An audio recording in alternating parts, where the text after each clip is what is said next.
Hello students, last class में हमने optics unit complete की थी। आज हम स्टार्ट करने वाले हैं अपनी 7th unit, that is dual nature of radiation and matter. So let us start.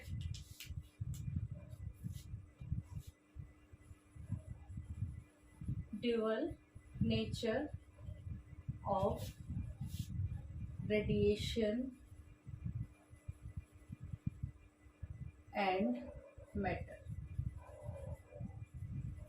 बहुत ही छोटी यूनिट है ये आपकी, अराउंड 3 लेक्चर्स में जो है कंप्लीट हो जाएगी। सो इसे अच्छे से करना। अब तो इसमें जो है आपका डेविएशन एंड जर्मर एक्सपेरिमेंट होता था लास्ट, वो भी कैंसिल हो गया, वो भी कट चुका है 2022 एंड 23 सिलेबस से। सो स्टार्ट करते हैं। सबसे पहले आपको इसमें पता होना चाहिए फ्री इलेक्ट्रॉन्स के बारे में। फ्री इलेक्ट्रॉन्स क्या होते हैं? सो फ्री इलेक्ट्रॉन्स क्या होते हैं, किस किसने पढ़े हैं? What are free electrons? Free electrons आपके पास देखो क्या होता है। फॉर एग्जांपल मैं सोडियम कंसीडर कर रही हूँ, सिर्फ आपको समझाने के लिए। अभी सोडियम का क्या होता है? Atomic number 11। इलेक्ट्रॉनिक कन्फिग्रेशन क्या होती है? 281। सो यहाँ पर आपके पास न्यूक्लियस है, इस वाली शेल में आपके पास 2 इलेक्ट्रॉन्स होते हैं। नेक्स्ट शेल में आपके पास कितने इलेक्ट्रॉन्स होंगे? 8। ये आप पढ़ के आए हो पहले। 4 5 6 7 8, 1 2 3 4 5 6 7 8 हो गया। लास्ट वाली शेल में क्या होगा?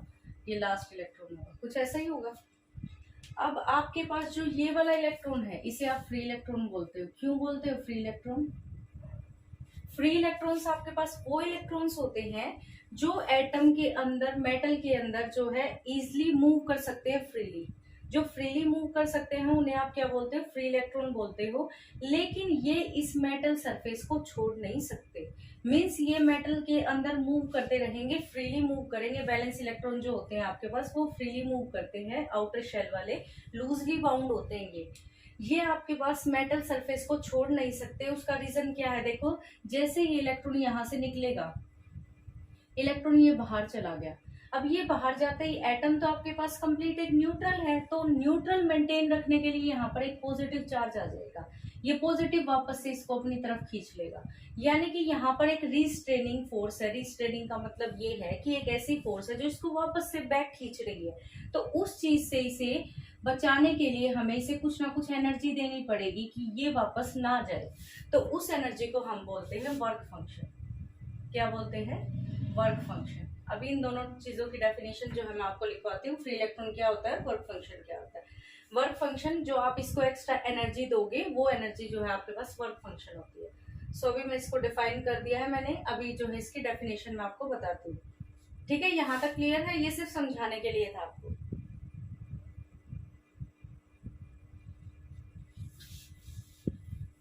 सो what are free electrons?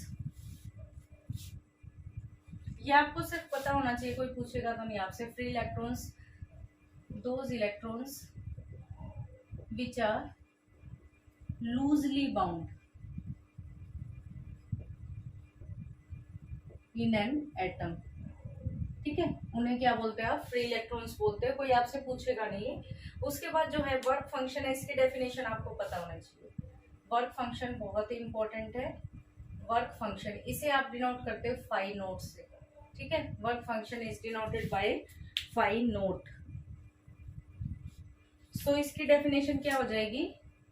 It is the minimum energy, it is the minimum energy required, किसको चाहिए ये एनर्जी? By the free electron just word बहुत इंपॉर्टेंट है यहाँ पर। Just to escape from the surface of metal. Metal के surface से सिर्फ इलेक्ट्रॉन को बाहर आने के लिए जो एनर्जी चाहिएगी, बाहर आने के लिए जो एनर्जी मिनिमम, कम से कम एनर्जी चाहिएगी, that is known as work function and it is denoted by phi naught. Phi naught से डिनोट करते हैं। एंड मेजर्ड इन, इसकी एसआई यूनिट क्या होगी? Measured in electron volt. Electron volt, ये इलेक्ट्रॉन वोल्ट है। ठीक है, इलेक्ट्रॉन V कैपिटल होगा, E स्मॉल होगा, इसको ध्यान रखना। अब आपके पास वर्क फंक्शन जो है दो मेटल्स का आपको याद रखना है, ज्यादा का याद नहीं रखना है। सीजियम जो होता है, सीजियम का होता है आपके पास, एग्जांपल आप लो, सीजियम का होता है 2.14 और एक होता है प्लैटिनम, प्लैटिनम का होता है 5.6 के आसपास होता है आपके पास। जो प्लैटिनम होता है उसका 5.65 होता है कंप्लीट, ठीक है। तो सीजियम जो है इसका लोवेस्ट होता है work function, lowest work function. सिर्फ आपको ध्यान रखना है सीजियम का सबसे कम होता है, प्लैटिनम का क्या होता है, highest work function. Lowest work function का मतलब क्या है कि इसे सिर्फ आप कम जो एनर्जी है उसकी रे आप इसके ऊपर इंसिडेंट करोगे तभी ये जो है अपने इलेक्ट्रॉन को एस्केप कर देगा, बट इसमें आपको हायर एनर्जी की जो है वेव इंसिडेंट करानी पड़ेगी या रे इंसिडेंट करानी पड़ेगी, उसके बाद ही आपके पास जो है अपने इलेक्ट्रॉन को ये बाहर भेजेगा, ठीक है। सो वर्क फंक्शन क्या होता है, it is the minimum energy required by the free electron just to escape, उस मेटल सरफेस से एस्केप का मतलब होता है बाहर निकलना, ठीक है। It is denoted by phi naught and measured in electron volt. So this was about work function. Next है आपके पास electron emission, electron emission. Next आपको पता होना चाहिए इलेक्ट्रॉन एमिशन के बारे में।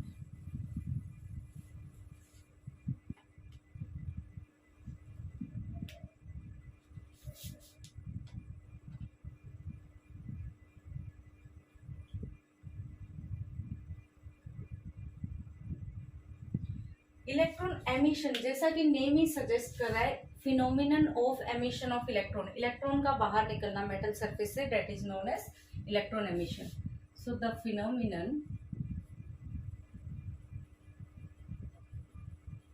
of emission of electron from the surface of metal, metal के सरफेस से इलेक्ट्रॉन का बाहर आना, उसे क्या बोलते हो आप, इलेक्ट्रॉन एमिशन।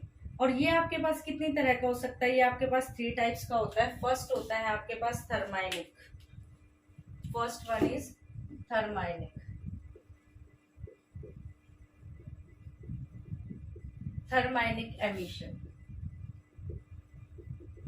सेकंड होता है आपके पास फोटो इलेक्ट्रॉन एमिशन, थर्ड होता है आपके पास फील्ड एमिशन और लास्ट होता है आपके पास सेकेंडरी एमिशन। सो सबसे पहले हम थर्माइनिक को डिस्कस करते हैं कि इलेक्ट्रॉन बाहर कैसे कैसे आ सकता है। अब आप मुझे ये बताओ, किसी चीज को बाहर लेके आना है, उसे एनर्जी देनी पड़ेगी। अब वो एनर्जी आपके ऊपर डिपेंड करता है ना कि आप उसे किस फॉर्म में देते हो। जरूरी तो नहीं कि वो एनर्जी आपके पास एक ही फॉर्म में दोगे, आप वो एनर्जी आप किसी भी फॉर्म में प्रोवाइड कर सकते हो। सो थर्माइनिक एमिशन में क्या होता है, नेम सजेस्ट कर रहा है आपके पास कि थर्मल एनर्जी क्या होनी चाहिए, थर्मल। थर्मल का मतलब क्या है, टेम्परेचर। कहाँ से आएगी एनर्जी, टेम्परेचर से। तो यानी कि अगर आपने टेम्परेचर को इंक्रीज कर दिया, टेम्परेचर बढ़ाने से ही जो है एनर्जी क्या आ जाएगी, उसमें एनर्जी उसको मिल जाएगी इलेक्ट्रॉन को और वो एस्केप हो जाएगा। सो थर्माइनिक एमिशन में क्या होता है, एनर्जी इज प्रोवाइडेड, या फिर ये बोल सकते हो electron emission is takes place by the energy और by the increasing the temperature of the metal. Metal का टेम्परेचर जो है आप उसे इंक्रीज कर दो, जिससे क्या होगा आपके पास थर्माइनिक एमिशन हो जाएगा। तो यहाँ पर आप ये बोल सकते हो, it is the phenomenon of emission of electrons, emission of electrons from, electron complete लिखना, from surface of metal by heating it, heating it, suitably word use कर सकते हैं आप यहाँ पे, suitably आपने इसे हीट कर दिया, then the emitted electrons are called thermionic electrons। जो इलेक्ट्रॉन्स आपके पास बाहर आएंगे उन्हें बोला जाएगा थर्माइनिक इलेक्ट्रॉन्स, क्योंकि वो थर्मल जो है आपके पास, थर्माइनिक्स या फिर थर्मियोन्स बोल सकते हो आप इसे, डायरेक्ट थर्मियोन्स भी यूज कर सकते हो या थर्मल इलेक्ट्रॉन्स बोलते हैं इनको, थर्मल इलेक्ट्रॉन्स या फिर आप बोल सकते हो इन्हें थर्मियोन्स, ठीक है। सो देखो क्या होता है, आपके पास आपने क्या किया, आपको इलेक्ट्रॉन को बाहर लेके आना है, आपने उसे हीट दे दी। हीट का मतलब भी क्या है, वो उसे पुश करेगा, उसको एनर्जी प्रोवाइड करेगा, एनर्जी प्रोवाइड करेगा। आपने हीट दे दी, हीट देते ही आपके पास क्या होगा, मेटल सरफेस से इलेक्ट्रॉन्स बाहर आ जाएंगे, और जो इलेक्ट्रॉन बाहर आएंगे, एमिटेड इलेक्ट्रॉन्स बाहर आ चुके हैं, उन्हें बोला जाएगा थर्मल इलेक्ट्रॉन्स या फिर थर्मियोन्स। क्यों बोला गया ये, क्योंकि ये थर्मियोन्स थर्मियोनिक एमिशन के थ्रू हो रहे हैं, मतलब टेम्परेचर के थ्रू हो रहे हैं, इसीलिए इनका नाम भी क्या रखा गया है, थर्मल इलेक्ट्रॉन्स या फिर थर्मियोन्स। तो कहीं पर भी आप फिजिक्स में देखो थर्मल इलेक्ट्रॉन्स है, इसका मतलब ये है कि आपने उन इलेक्ट्रॉन्स को जनरेट किया है टेम्परेचर ज्यादा देकर। ठीक है। नेक्स्ट हमारा होता है photo electronic emission.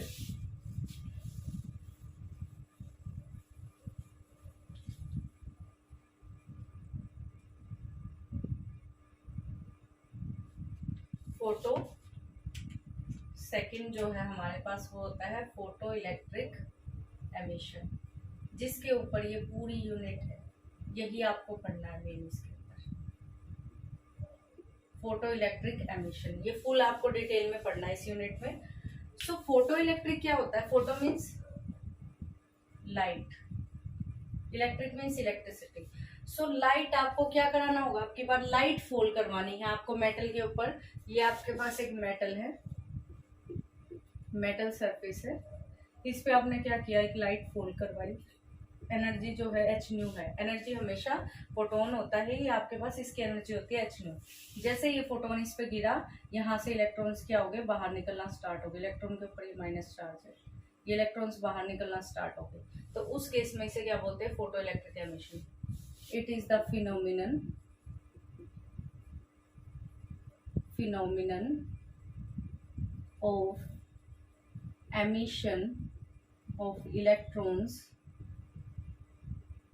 from surface of metal by incident a photon of suitable frequency।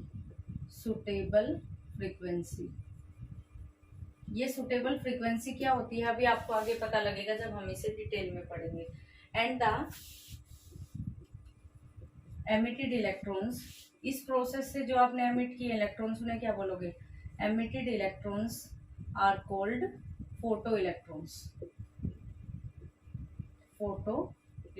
क्योंकि ये अब की बार किससे जनरेट हुए हैं आपके पास, फोटो इलेक्ट्रिक इफेक्ट के थ्रू, तो इसीलिए इनका नाम जो होगा वो क्या होगा, फोटो इलेक्ट्रॉन्स होगा। ठीक है।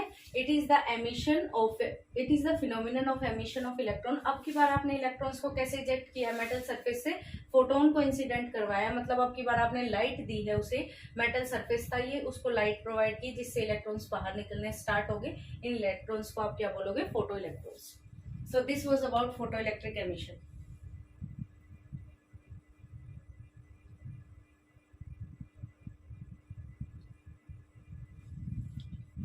क्लियर। नेक्स्ट है आपके पास फील्ड एमिशन, या फिर आप बोल सकते हो इसे कोल्ड कैथोड एमिशन भी बोलते हैं आप इसे। नेक्स्ट है आपके पास फील्ड एमिशन या फिर cold cathode emission. Third one is field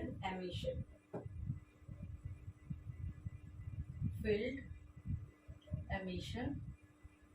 या फिर आप बोल सकते हो इसे कोल्ड कैथोड एमिशन। ये चीजें कभी पेपर में नहीं पूछी जाती है, बस आपको ये पता होनी चाहिए कि ये होती क्या है, इसके बिना आप फोटो इलेक्ट्रिक इफेक्ट को नहीं पढ़ पाओगे। सो देखो फील्ड एमिशन क्या होता है, फील्ड का मतलब फील्ड क्या होती है, क्या अप्लाई कर सकते हो आप, electric field. So it is the phenomenon of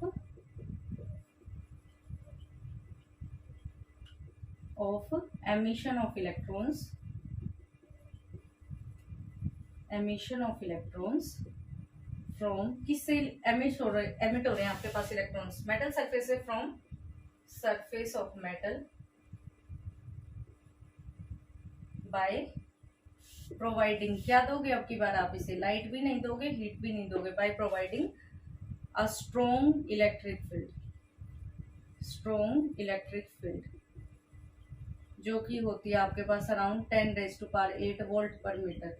volt पर मीटर फर्स्ट यूनिट में मैंने आपको बताया था, वहां से आएगी। कैसे यूनिट आएगी वोल्ट पर मीटर? आपके पास ये रिलेशन होता है, is equal to minus D upon D R. V का जो यूनिट होता है वो क्या होता है? वोल्ट। इसकी यूनिट क्या होती है? मीटर। वोल्ट पर मीटर बन जाएगी यूनिट। ठीक है, तो ये यूनिट आपको याद होनी चाहिए इलेक्ट्रिक फील्ड की। Clear? It is the phenomenon of emission of electrons from surface of metal by providing a strong electric field. अगर आपने इलेक्ट्रिक फील्ड स्ट्रॉन्ग दी है अराउंड जो है अप्रोक्स, आप ये ले सकते हो, यहाँ पे अप्रोक्सीमेशन का साइन यूज कर सकते हो, 10 to the power 8 वोल्ट पर metre. This is known as field emission.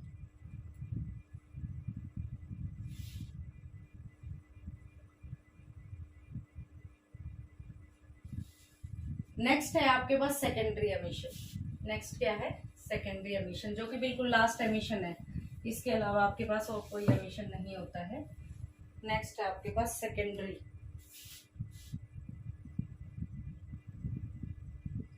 Emission. देखो जैसा कि नाम ही सजेस्ट कर रहा है, सेकेंडरी मतलब पहले से कुछ इलेक्ट्रॉन्स होंगे। तो सेकेंडरी इलेक्ट्रॉन क्या होता है?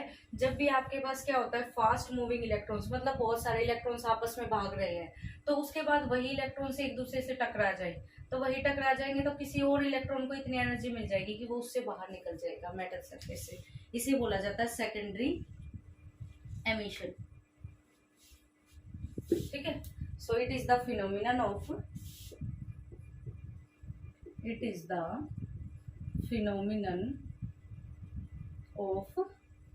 emission of electrons from metal surface when fast moving electrons strike the metal surface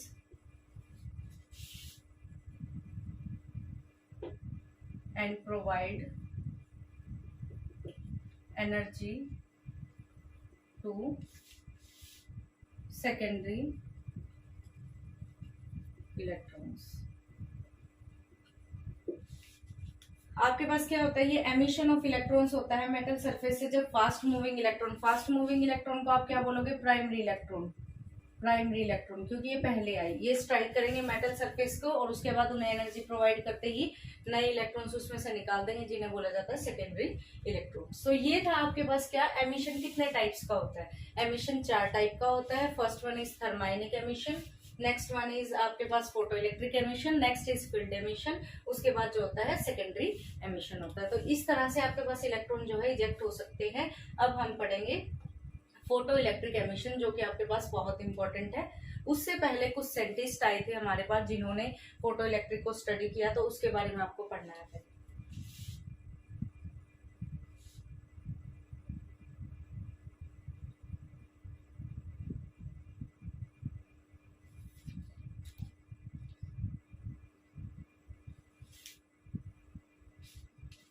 first है आपके पास हर्ट्ज ऑब्जर्वेशंस, जो 2 मार्क्स में या 3 मार्क्स में आपसे पूछ सकते हैं।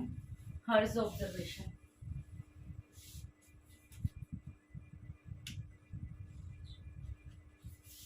हर्ट्ज, हॉलवेच, या फिर आप बोल सकते हो लेनार्ड्स ऑब्जर्वेशन। ये सिर्फ एक ऑब्जर्वेशन थी जो आपके पास इन 3 साइंटिस्ट ने फोटो इलेक्ट्रिक एमिशन को स्टडी करने के लिए आपके पास एक्सपेरिमेंट किए। तो सबसे पहले जो है आपके पास हर्ट्ज साइंटिस्ट थे। हर्ट्ज जो है 1887 के अंदर, तो हर्ट्ज ऑब्जर्वेशन जो है 1887 में हुई। हर्ट्ज ऑब्जर्वेशन पढ़ते हैं पहले। हर्ट्ज ऑब्जर्वेशन, इसने क्या देखा? देखो आपके पास 5th यूनिट के अंदर एक एक्सपेरिमेंट होता था जिसमें इलेक्ट्रिक स्पार्क डिस्चार्ज होता था आपके पास, मतलब स्पार्क करके 2 प्लेट्स ली जाती थी इस तरह से, एक प्लेट ये होती थी, एक प्लेट ये होती थी, और यहाँ पर आपके पास स्पार्क जनरेट होता था इस तरह से फील्ड होके, यहाँ पर स्पार्किंग की जाती थी। स्पार्किंग की वजह से आपके पास क्या होता था? इलेक्ट्रोमैग्नेटिक वेव्स निकलती थी, जो कि हर्ट्ज एक्सपेरिमेंट होता था। बट वो आपके पास सिलेबस में इस बार नहीं है, तो इसमें क्या है, देखो हर्स ने क्या किया, जब ये अपना एक्सपेरिमेंट कर रहा था इलेक्ट्रोमैग्नेटिक वेव्स का, तब इसने ये देखा कि जो यहाँ पर स्पार्क बन रही है, मतलब दो प्लेट्स जब आपस में टकराती हैं तो वहां पर करंट जनरेट होता है, स्पार्किंग हो रही थी। तो जैसे ही इसने क्या किया, यहाँ पर प्लेट पर अल्ट्रावायलेट रेज डाली, अल्ट्रावायलेट रेज यानी कि अल्ट्रावायलेट बोलो या फिर विजिबल बोलो, इसने अल्ट्रावायलेट रेज यूवी रेज जो है इस पे डाली। यूवी रेज डालते इसने देखा कि ये स्पार्किंग जो है वो बहुत तेज होने लग गई।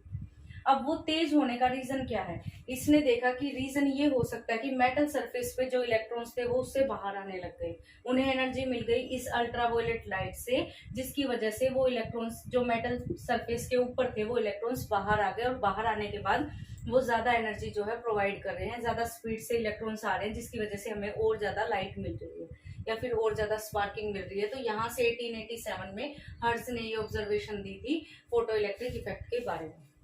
क्योंकि मेटल सरफेस से इलेक्ट्रॉन का बाहर आना क्या होता है, फोटो इलेक्ट्रिक इफेक्ट होता है। तो फोटो इलेक्ट्रिक इफेक्ट को कुछ कुछ रिलेट किया था आपके पास हर्ट्ज ने, उसके बाद जो है ऑलवेज ने और लिनर्ट्स ने जो है आगे उसे स्टडी किया था 5-6 साल के लिए, और यही ऑब्जर्वेशन उन्होंने भी निकाली थी। तो हर्ट्ज ऑब्जर्वेशन जब भी आए उसके बारे में आपको लिखना है। देखो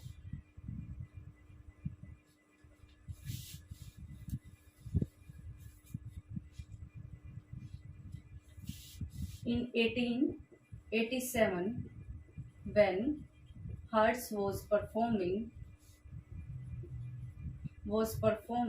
कौन सा एक्सपेरिमेंट परफॉर्म कर रहा था, performing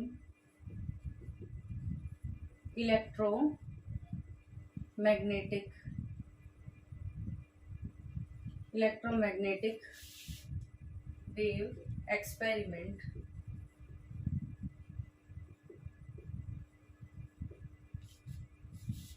of spark by spark discharge लिख दो, by spark discharge between two metal plates,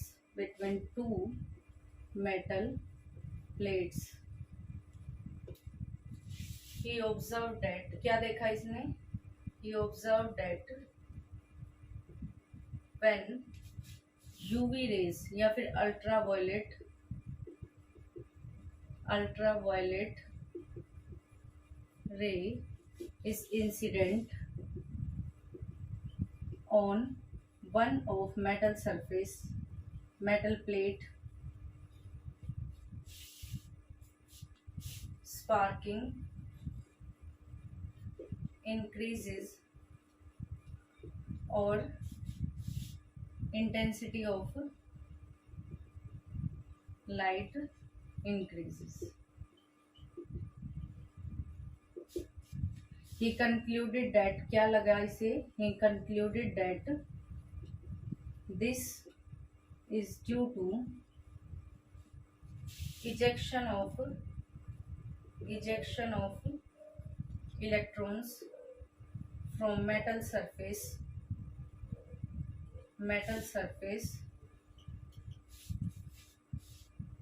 by the UV light, ejection of electrons from metal surface by the UV light and ejection of electrons from the metal surface by the UV light and provide photo current, and the phenomenon is called photoelectric effect.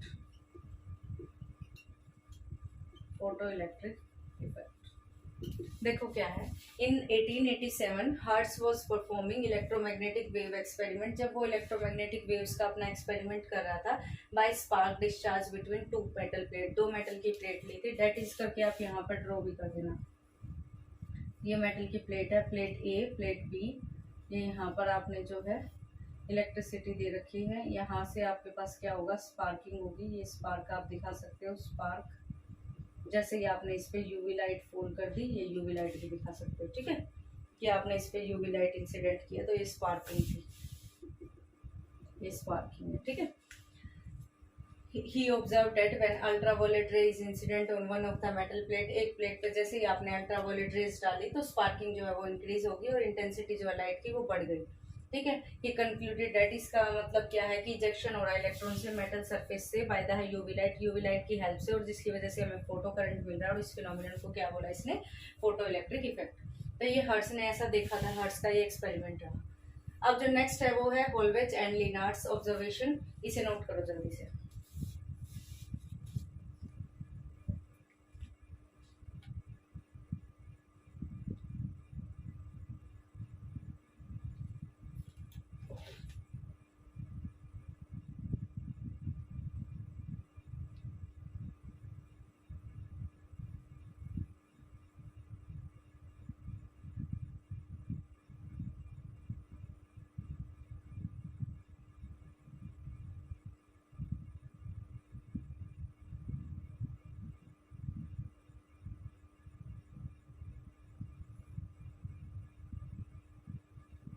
हो गया note?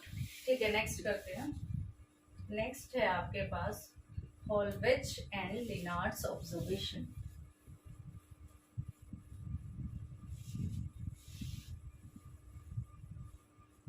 होलवेज and लिनार्ड्स observation, तो ये second experiment था। इसमें क्या किया था, देखो आपके पास इसने एक वैक्यूलेटेड ट्यूब ली। वैक्यूलेटेड ट्यूब का मतलब ये होता है जिसके अंदर आपके पास क्या है, वैक्यूम है ओनली, ठीक है। वैक्यूलेटेड, इसे वैक्यूलेटेड बोलते हैं, इसे इवैक्यूलेटेड नहीं बोलते, ई इसमें साइलेंट होता है तो वैक्यूलेटेड बोलते हैं, ठीक है। यहाँ पर इसने दो प्लेट्स ली, एक ये मेटल की प्लेट थी, एक ये मेटल की प्लेट थी, ठीक है। दो प्लेट्स इसने ली, इसे बोला गया था एमीटर प्लेट,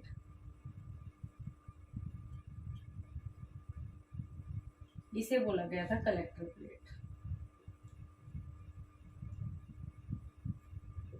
ठीक है। अब क्या हुआ, इसने ये देखा कि जैसे ही आपने इसके बीच में पोटेंशियल डिफरेंस अप्लाई कर दिया, मीन्स ये बैटरी है, ये पोटेंशियल डिफरेंस आपने दे दिया इसे, ठीक है, V वोल्ट की बैटरी अप्लाई कर दी। आपने देखा कि इसके अंदर कोई फोटो करंट नहीं आ रहा था, मतलब कोई करंट नहीं बना, इसमें कोई करंट जनरेट नहीं हुआ। उसके बाद इसने क्या किया, यहाँ पर इस पे यूवी लाइट इंसिडेंट करवाई। यहाँ पर इस वाली प्लेट पे, इसको नेगेटिव प्लेट बोला गया था, यहाँ पर आपने यूवी लाइट डाली इस पे, ये नेगेटिव प्लेट है। कौन सी प्लेट है, ये नेगेटिव, और ये वाली प्लेट क्या है, पॉजिटिव। इसने ये देखा जैसे ही आपने यूवी लाइट इस पे फॉल करवाई, यहाँ से इलेक्ट्रॉन जो है वो निकलना स्टार्ट हो गए, और वो इलेक्ट्रॉन पॉजिटिव की तरफ चले गए, वो इलेक्ट्रॉन्स पॉजिटिव की तरफ चले गए। यहाँ से निकलते हुए ये इलेक्ट्रॉन्स कहाँ चले गए, पॉजिटिव की तरफ अट्रैक्ट हो गए। उसके बाद इसने क्या किया, यूवी लाइट को बंद कर दिया। फिर इसने देखा कि ये इलेक्ट्रॉन्स तो बंद हो गए, फिर से करंट बंद हो गया। तो इसका मतलब यहाँ पर एक करंट डिटेक्टर लगाया कि जो करंट जनरेट हो रहा है वो यहाँ पर माइक्रो एमीटर की फॉर्म में इसे दिखाई दे गया। यहाँ पर जो है करंट के लिए एमीटर लगाया गया था कि डिफ्लेक्शन आ रही है तो करंट जनरेट हो रहा है, डिफ्लेक्शन नहीं आ रही है तो करंट नहीं जनरेट हो रहा है। इसका मतलब इसने भी यही ऑब्जर्वेशन ली कि यूवी लाइट डालते ही हमारे पास यहाँ से इजेक्शन स्टार्ट हो गया, यानी कि इनको जो मेटल प्लेट है इस पे इलेक्ट्रॉन्स हैं और इलेक्ट्रॉन्स को एनर्जी मिल रही है, जिसकी वजह से वो पॉजिटिव की तरफ अट्रैक्ट हो रहे हैं। तो ये भी फोटो इलेक्ट्रिक इफेक्ट को इसने स्टडी किया था। उसके लिए इन दोनों की ऑब्जर्वेशन ये रही। फ्यूचर में फिर इलेक्ट्रॉन्स जो है वो डिस्कवर हो गए थे। डिस्कवर होने के बाद इन्हें इलेक्ट्रॉन नाम दे दिया था, जो कि आप 8th-9th क्लास में एक्सपेरिमेंट भी पढ़ते हो कि इलेक्ट्रॉन्स कैसे जनरेट हुए थे। तो इलेक्ट्रॉन इस तरह से जनरेट हुए थे, ठीक है। इसके अंदर आप क्या लिखोगे, ये स्टडी हुआ था आपके पास 1886 to 1902 to study photo electric effect in detail,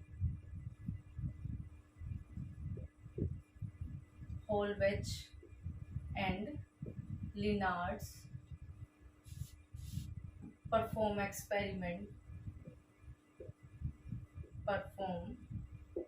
experiments continuously in 1886 to 1902. 1886 to 1902 and they use a setup. क्या सेटअप यूज किया था, setup as shown in figure A। इसको आप बोल सकते हो फिगर ए। ये सेटअप इन्होंने यूज किया। क्या है इसमें, a vacuolated tube having two plates, having two metal plates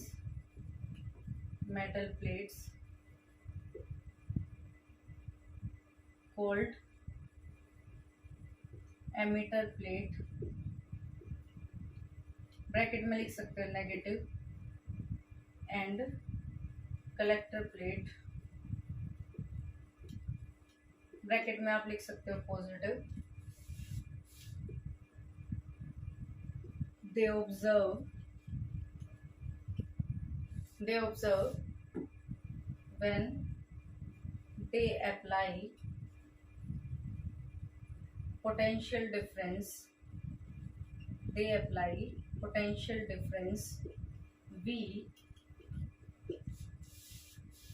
there is no photocurrent,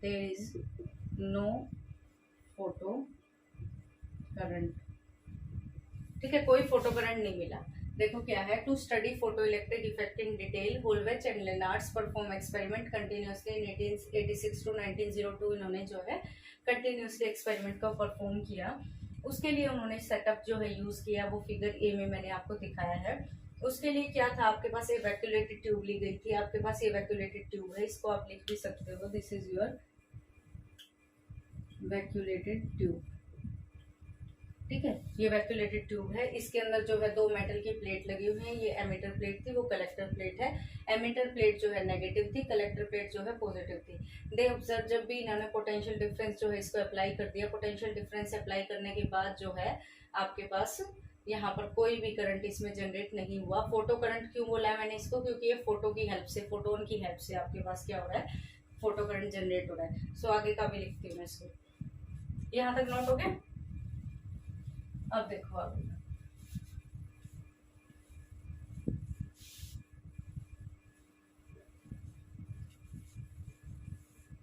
कोई फोटो करंट नहीं आया इसमें. Now they incident UV light on negative plate and observe that current starts flowing in the outer circuit. Current starts flowing in the outer circuit, which is due to the emission of negative electrons, emission of negative charged electrons from metal plate, that is bracket में लिख लेना कौन से वाली plate है, emitter plate, and attracted towards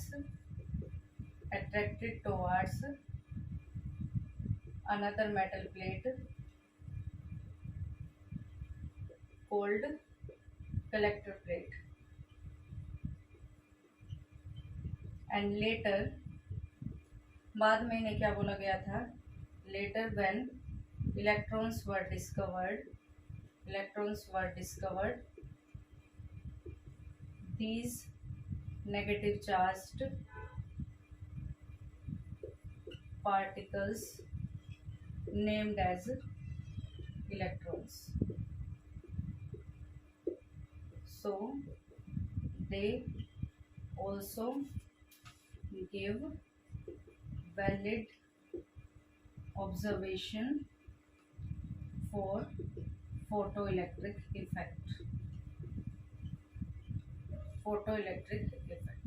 ठीक है, देखो क्या था, फिर उन्होंने यूवी लाइट को इंसिडेंट किया आपके पास ऑन नेगेटिव प्लेट और ऑब्जर्व किया कि करंट जो है वो फ्लो करना स्टार्ट हो गया आउटर सर्किट, यानी कि बाहर वाले सर्किट में मिला करंट. वो क्यों मिला, क्योंकि नेगेटिव प्लेट से जो है इलेक्ट्रॉन्स इजेक्ट हुए, वो पॉजिटिव की तरफ अट्रैक्ट हुए, जिसकी वजह से करंट जो है वो आपके पास सर्कुलेट हो गया सर्किट में और आपके पास जो है फोटो करंट मिल गया. इसकी हेल्प से डिफ्लेक्शन आपको मिल गई. तो इसका मतलब यहाँ से भी फोटो इलेक्ट्रिक इफेक्ट के बारे में आपको पता लगा. Experimental study of photoelectric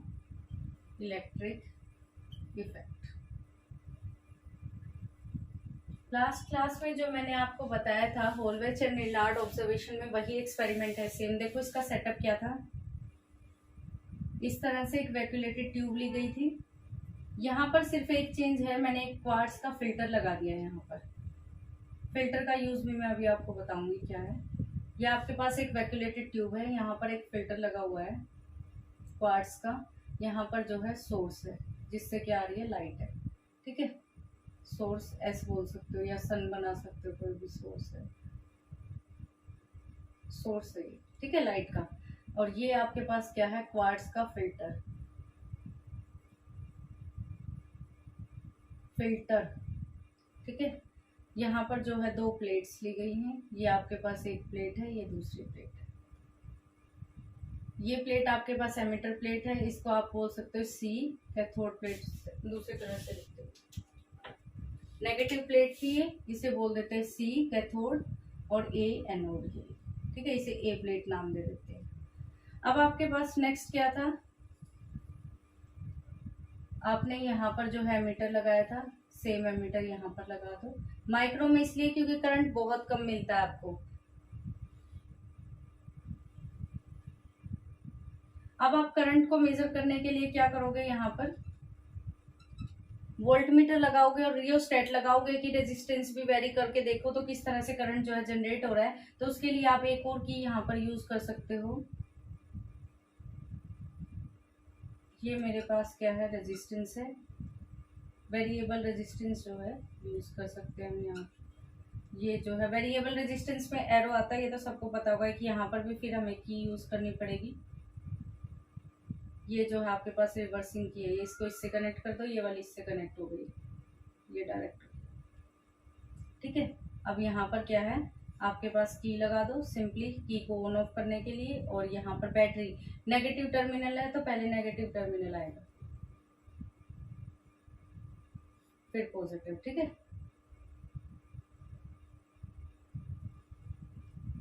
यहाँ पर वोल्ट मीटर आप पैनल में लगा सकते हो। सो ये आपके पास हो गया फुल सेटअप।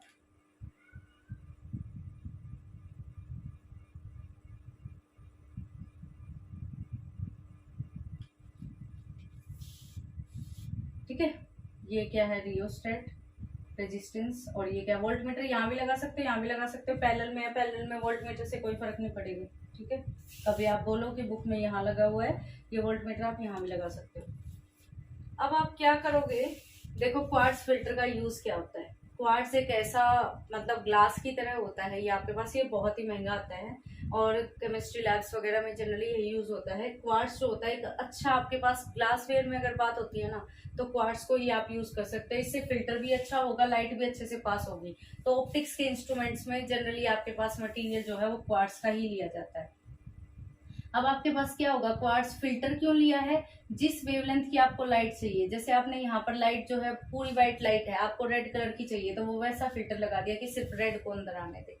इसीलिए अगर आपको अल्ट्रावायलेट चाहिए तो सिर्फ अल्ट्रावायलेट लाइट को ही अंदर आने देगा। उसके बाद यहाँ से क्या होंगे, इलेक्ट्रॉन्स निकलना स्टार्ट हो जाएंगे। तो ये इलेक्ट्रॉन्स आप दिखा सकते हो इस तरह से, और ये इलेक्ट्रॉन्स कहाँ पर चले जाएंगे, प्लस की तरफ। यहाँ से इलेक्ट्रॉन निकलना स्टार्ट हुए जो कि किसकी तरफ अट्रैक्ट हो गए, प्लस की तरफ। ठीक है, सो this was the complete setup for the photo electric effect. इसमें लिखना क्या है, देखो बिल्कुल सिमिलर आपको लिखना है इसमें भी। फिगर ए बोल सकते हो इसको भी, as shown in figure A, a vacuolated tube containing a window, ये विंडो है आपके पास। ठीक है, window W having quartz filter in it so that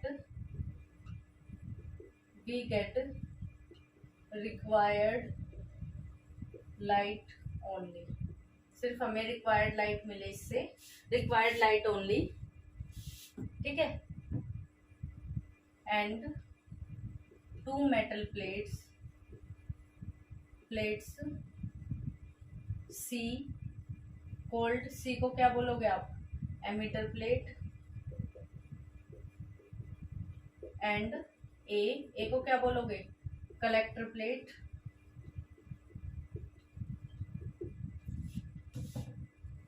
is taken in vacuolated tube.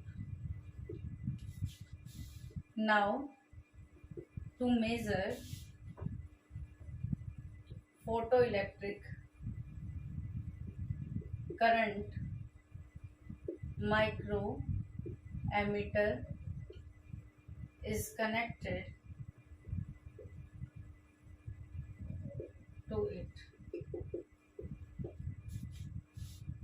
For studying potential difference,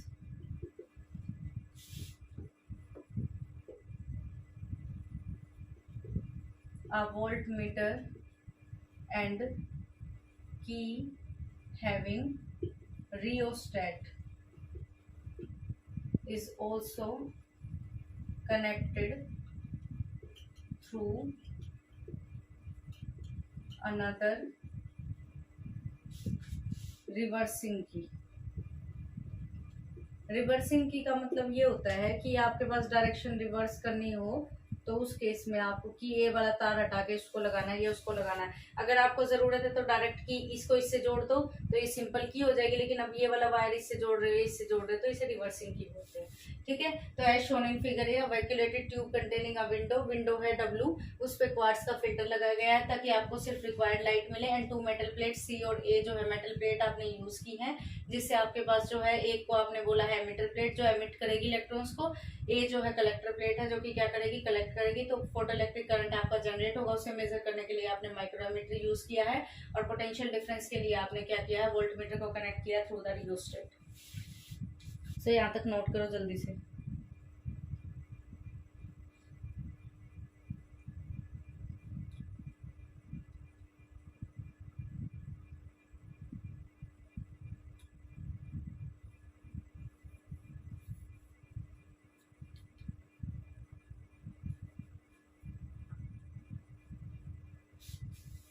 ठीक है,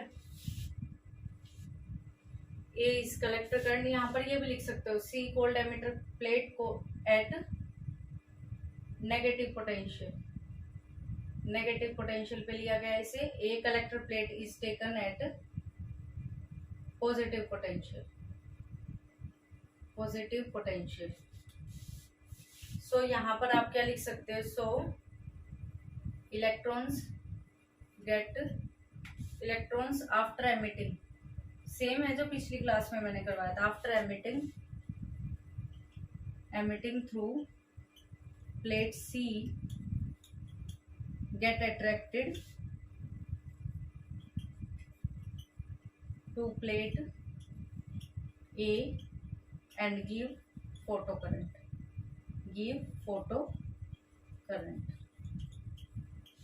ठीक है, आपको फोटो करंट मिल जाएगा। इसको जो है नेगेटिव प्लेट थी आपके पास, ये पॉजिटिव प्लेट थी। अब जैसे ही आपके पास यहाँ से इलेक्ट्रॉन निकलेंगे वो ए की तरफ अट्रैक्ट हो जाएंगे और आपको क्या मिलेगा, photo current.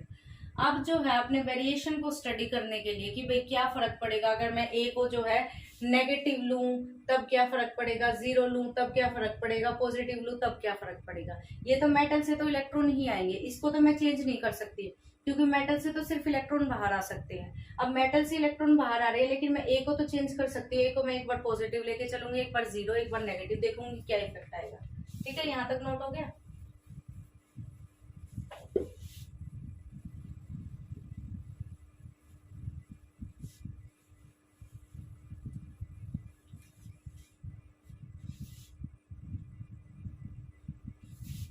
Consider if A is at 0 potential।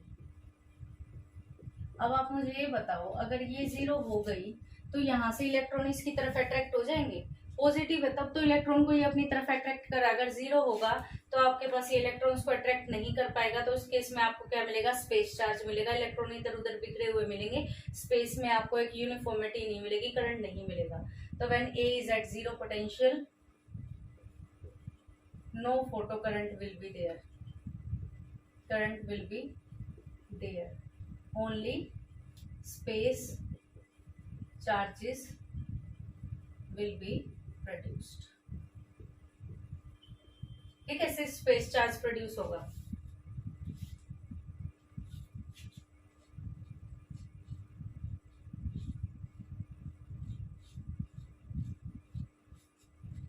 Clear? अब नेक्स्ट है नाउ, अब जो फोटो इलेक्ट्रिक इफेक्ट था आपके पास, वो जो पॉजिटिव नेगेटिव का केस है वो हम इंटेंसिटी और फ्रीक्वेंसी में अभी डिस्कस कर लेंगे। अब ये देखो, अब इसके बाद इसने क्या किया, इंटेंसिटी पे ये देखना चाह रहा था कि अगर मैं इस लाइट को, जो सोर्स है इसका डिस्टेंस यहाँ से, मतलब लाइट एक तो मैं बिल्कुल इस प्लेट के ऊपर डालूं, एक इससे थोड़ी सी दूर से डालूं, उसका मतलब होता है इंटेंसिटी को बढ़ाना घटाना। इंटेंसिटी क्या होती है, एक पर्टिकुलर एरिया पे कितनी लाइट गिर रही है आपके पास। तो अगर पास से डालू लाइट तो क्या फर्क पड़ेगा, दूर से डालू तो क्या फर्क पड़ेगा, अगर फ्रीक्वेंसी जो है इसकी चेंज कर दूं तो क्या फर्क पड़ेगा। उन चीजों को स्टडी करने के लिए भी इसने फोटो इलेक्ट्रिक इफेक्ट को जो है यूज किया था। तो अब हम उन्हें स्टडी करते हैं कि फैक्टर्स पे कैसे डिपेंड करेगा। सबसे पहले है effect of incident radiation on intensity, या फिर आप बोल सकते हो effect of intensity, effect of intensity on incident radiation.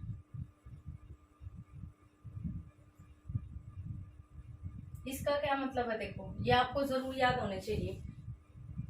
Intensity का मतलब ये है कि जैसे ही मैं इसको इसके पास ले आई, तो मैंने इस प्लेट पे बिल्कुल पास से डाल दिया, तो ज्यादा इलेक्ट्रॉन फॉल होंगे, ज्यादा लाइट गिरेगी तो ज्यादा इलेक्ट्रॉन इधर भागेंगे, ज्यादा फोटो करंट मिलेगा। अब आपके पास जो थोड़ा दूर से करोगे तो आपके पास क्या होगा, फोटो करंट जो है कम मिलेगा। तो इस केस में मैं ये बोल सकती हूँ कि इंटेंसिटी जो है बढ़ेगी तो आपके पास क्या होगा, फोटो करंट भी बढ़ेगा। यानी कि इंटेंसिटी और जो फोटो करंट है वो आपके पास क्या है, डायरेक्टली प्रोपोर्शनल है। तो इसका ग्राफ कैसा होगा, ये ग्राफ आपको याद रखने हैं। अगर इस एक्सिस पे आपके पास क्या है, फोटो करंट है, यहाँ पर क्या है आपके पास, इंटेंसिटी है।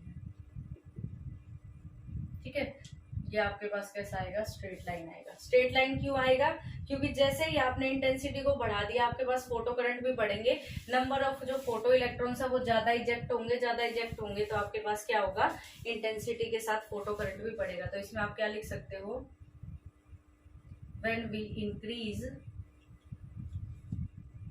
intensity of incident light,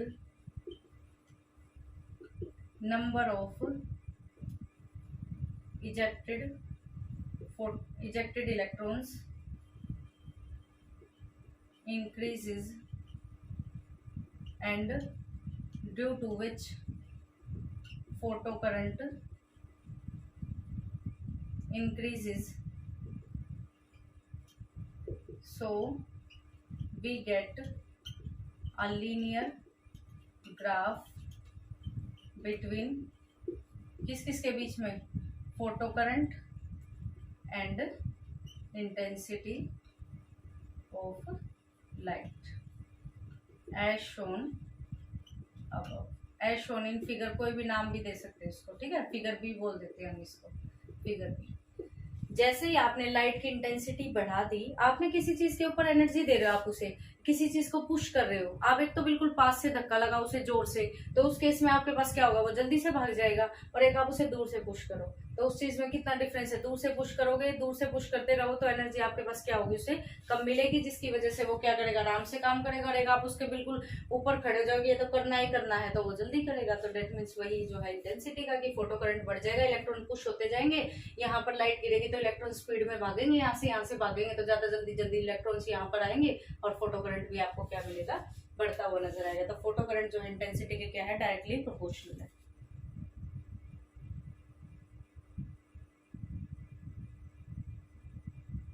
next है effect of potential of plate A with respect to C, effect of potential of plate A, effect of potential, second जो है आपके पास क्या है, effect of potential of plate ए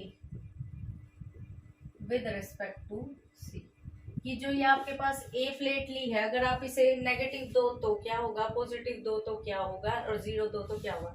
0 में तो देखो आपके पास कोई करंट नहीं मिलता, मैंने अभी आपको बताया है। पॉजिटिव और नेगेटिव का केस हम देखते हैं क्या होगा। आप मुझे खुद बताओ पहले, इसको मैंने पॉजिटिव दिया, अब ये पॉजिटिव जो है इसको इलेक्ट्रॉन्स को अपनी तरफ खींच रहा है। मैं क्या कर रही हूँ, इस पे पॉजिटिव पहले मैंने दिया, जैसे +1 था, उसके बाद मैंने इस पे पॉजिटिव चार्ज बढ़ा दिया, +2 कर दिया, तो अब ये इलेक्ट्रॉन्स को ज्यादा अपनी तरफ खींचेगा, इसके पास ज्यादा पावर हो गई।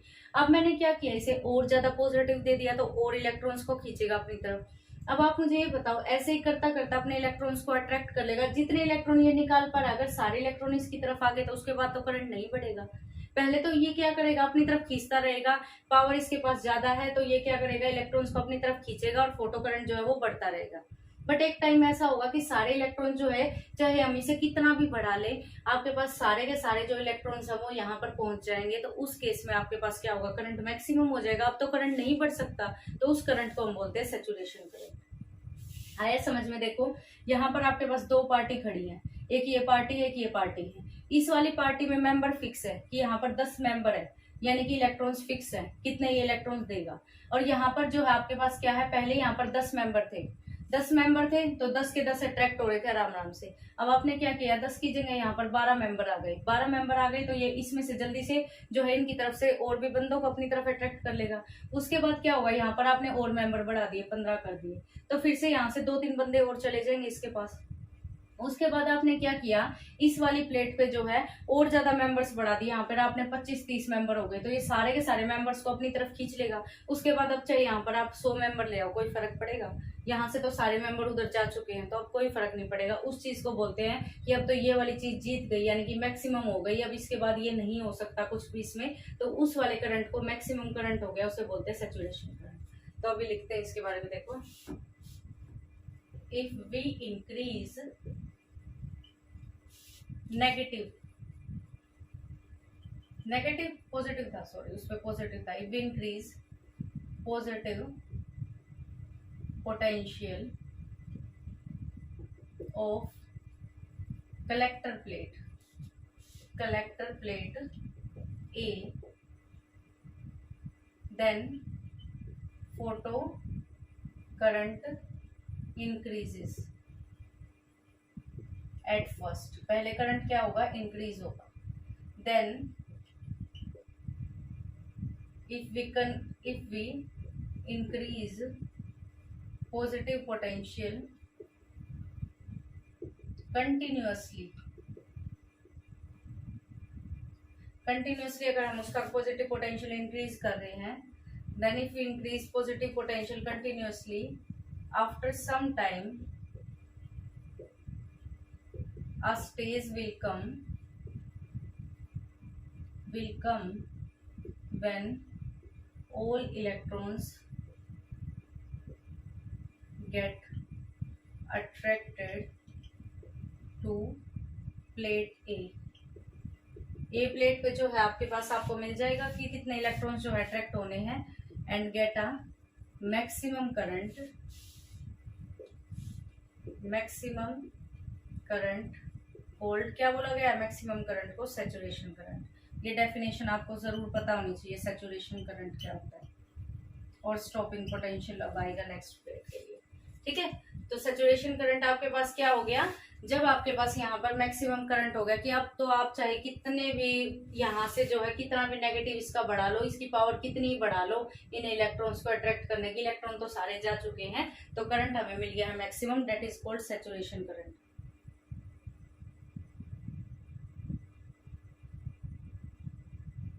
नेक्स्ट है आपके पास, अब मैं क्या करूंगी, यहाँ पर नेगेटिव जो है पोटेंशियल दूंगी। देखो 0 का केस मैंने आपको बता दिया, इस प्लेट पे पॉजिटिव का बता दिया। अब मेरे पास ये भी तो क्वेश्चन हो सकता है कि इसको मैं नेगेटिव प्लेट दूं, अगर मैं इसको भी नेगेटिव बना दूं, ये तो नेगेटिव है ही, फिक्स है, क्योंकि इसे इलेक्ट्रॉन देने हैं। अब ये वाली प्लेट है, इसको मैं नेगेटिव बनाऊं तो क्या होगा, देखो, if we increase negative potential, अब की बार आप क्या करोगे, यहाँ पर नेगेटिव पोटेंशियल होगा, तो देखो क्या फर्क पड़ेगा। मुझे ये बताओ, अगर ये भी नेगेटिव हो गया, ये तो नेगेटिव है ही, इलेक्ट्रॉन्स नेगेटिव से क्या होंगे, रिपेल हो जाएंगे, तो यानी कि यहाँ पर जो है आपके पास करंट नहीं आएगा। लेकिन कुछ इलेक्ट्रॉन ऐसे होंगे जिनमें बहुत ज्यादा एनर्जी होगी, तो आपके पास क्या होगा, कुछ इलेक्ट्रॉन थोड़े बहुत एक दो इधर पहुंच जाएंगे, बट आप इसका नेगेटिव क्या कर रहे हो, बढ़ा रहे हो, मतलब इसकी नेगेटिव में पावर बढ़ाते जा रहे हो। तो उसके बाद जिनकी जो एनर्जी थी, जो इलेक्ट्रॉन यहाँ तक पहुंच पा रहे थे, अगर आप इसका नेगेटिव बढ़ाते जा रहे हो, तो उसके बाद एक टाइम ऐसा आएगा जब चाहे कितने भी एनर्जी वाले इलेक्ट्रॉन हो, यहाँ पर एक भी इलेक्ट्रॉन नहीं आ पाएगा। उस केस में आपके पास जब एक भी इलेक्ट्रॉन नहीं आ पाएगा, वो नेगेटिव पोटेंशियल की कम से कम वो कितना पोटेंशियल आप यहाँ अप्लाई करो कि एक भी इलेक्ट्रॉन यहाँ ना पहुंचे, उसे बोलते हैं स्टॉपिंग पोटेंशियल। ठीक है, तो देखो, if we increase negative potential of collector plate A, then photo current decreases. increase की बजाय क्या होगा, आपकी बार decrease होगा, decreases at first. if we increase negative potential continuously, negative हो गए यहाँ पर, अब माइनस कर दिया मैंने. after some time a stage will come when no electron, कोई भी electron, no electron get attracted to plate A, get repelled होगा आपकी बार. नो इलेक्ट्रॉन्स, मैं इसको लिख ही देती हूँ, नो इलेक्ट्रॉन्स व्हेन इवन, यहाँ पर लिखो व्हेन इवन हाईली एनर्जेटिक, जिनमें बहुत ज्यादा एनर्जी होगी, highly energetic electrons will also not reach at A, and that potential, that negative potential is called, क्या नाम दिया गया उसे, स्टॉपिंग पोटेंशियल. स्टॉपिंग पोटेंशियल जिसे डिनोट करते हैं आप डी नोट से. तो डेफिनेशन क्या हो जाएगी स्टॉपिंग पोटेंशियल की, ये बहुत बार पेपर में आती है इसलिए मैं अलग से लिखवा रही हूँ. इट इज द मिनिमम, कम से कम मिनिमम नेगेटिव, क्योंकि नेगेटिव ही अप्लाई करना पड़ेगा ना आपको, पॉजिटिव तो नहीं, जब भी तो इलेक्ट्रॉन रुकेंगे. Minimum negative potential applied at metal plate A to stop the electrons.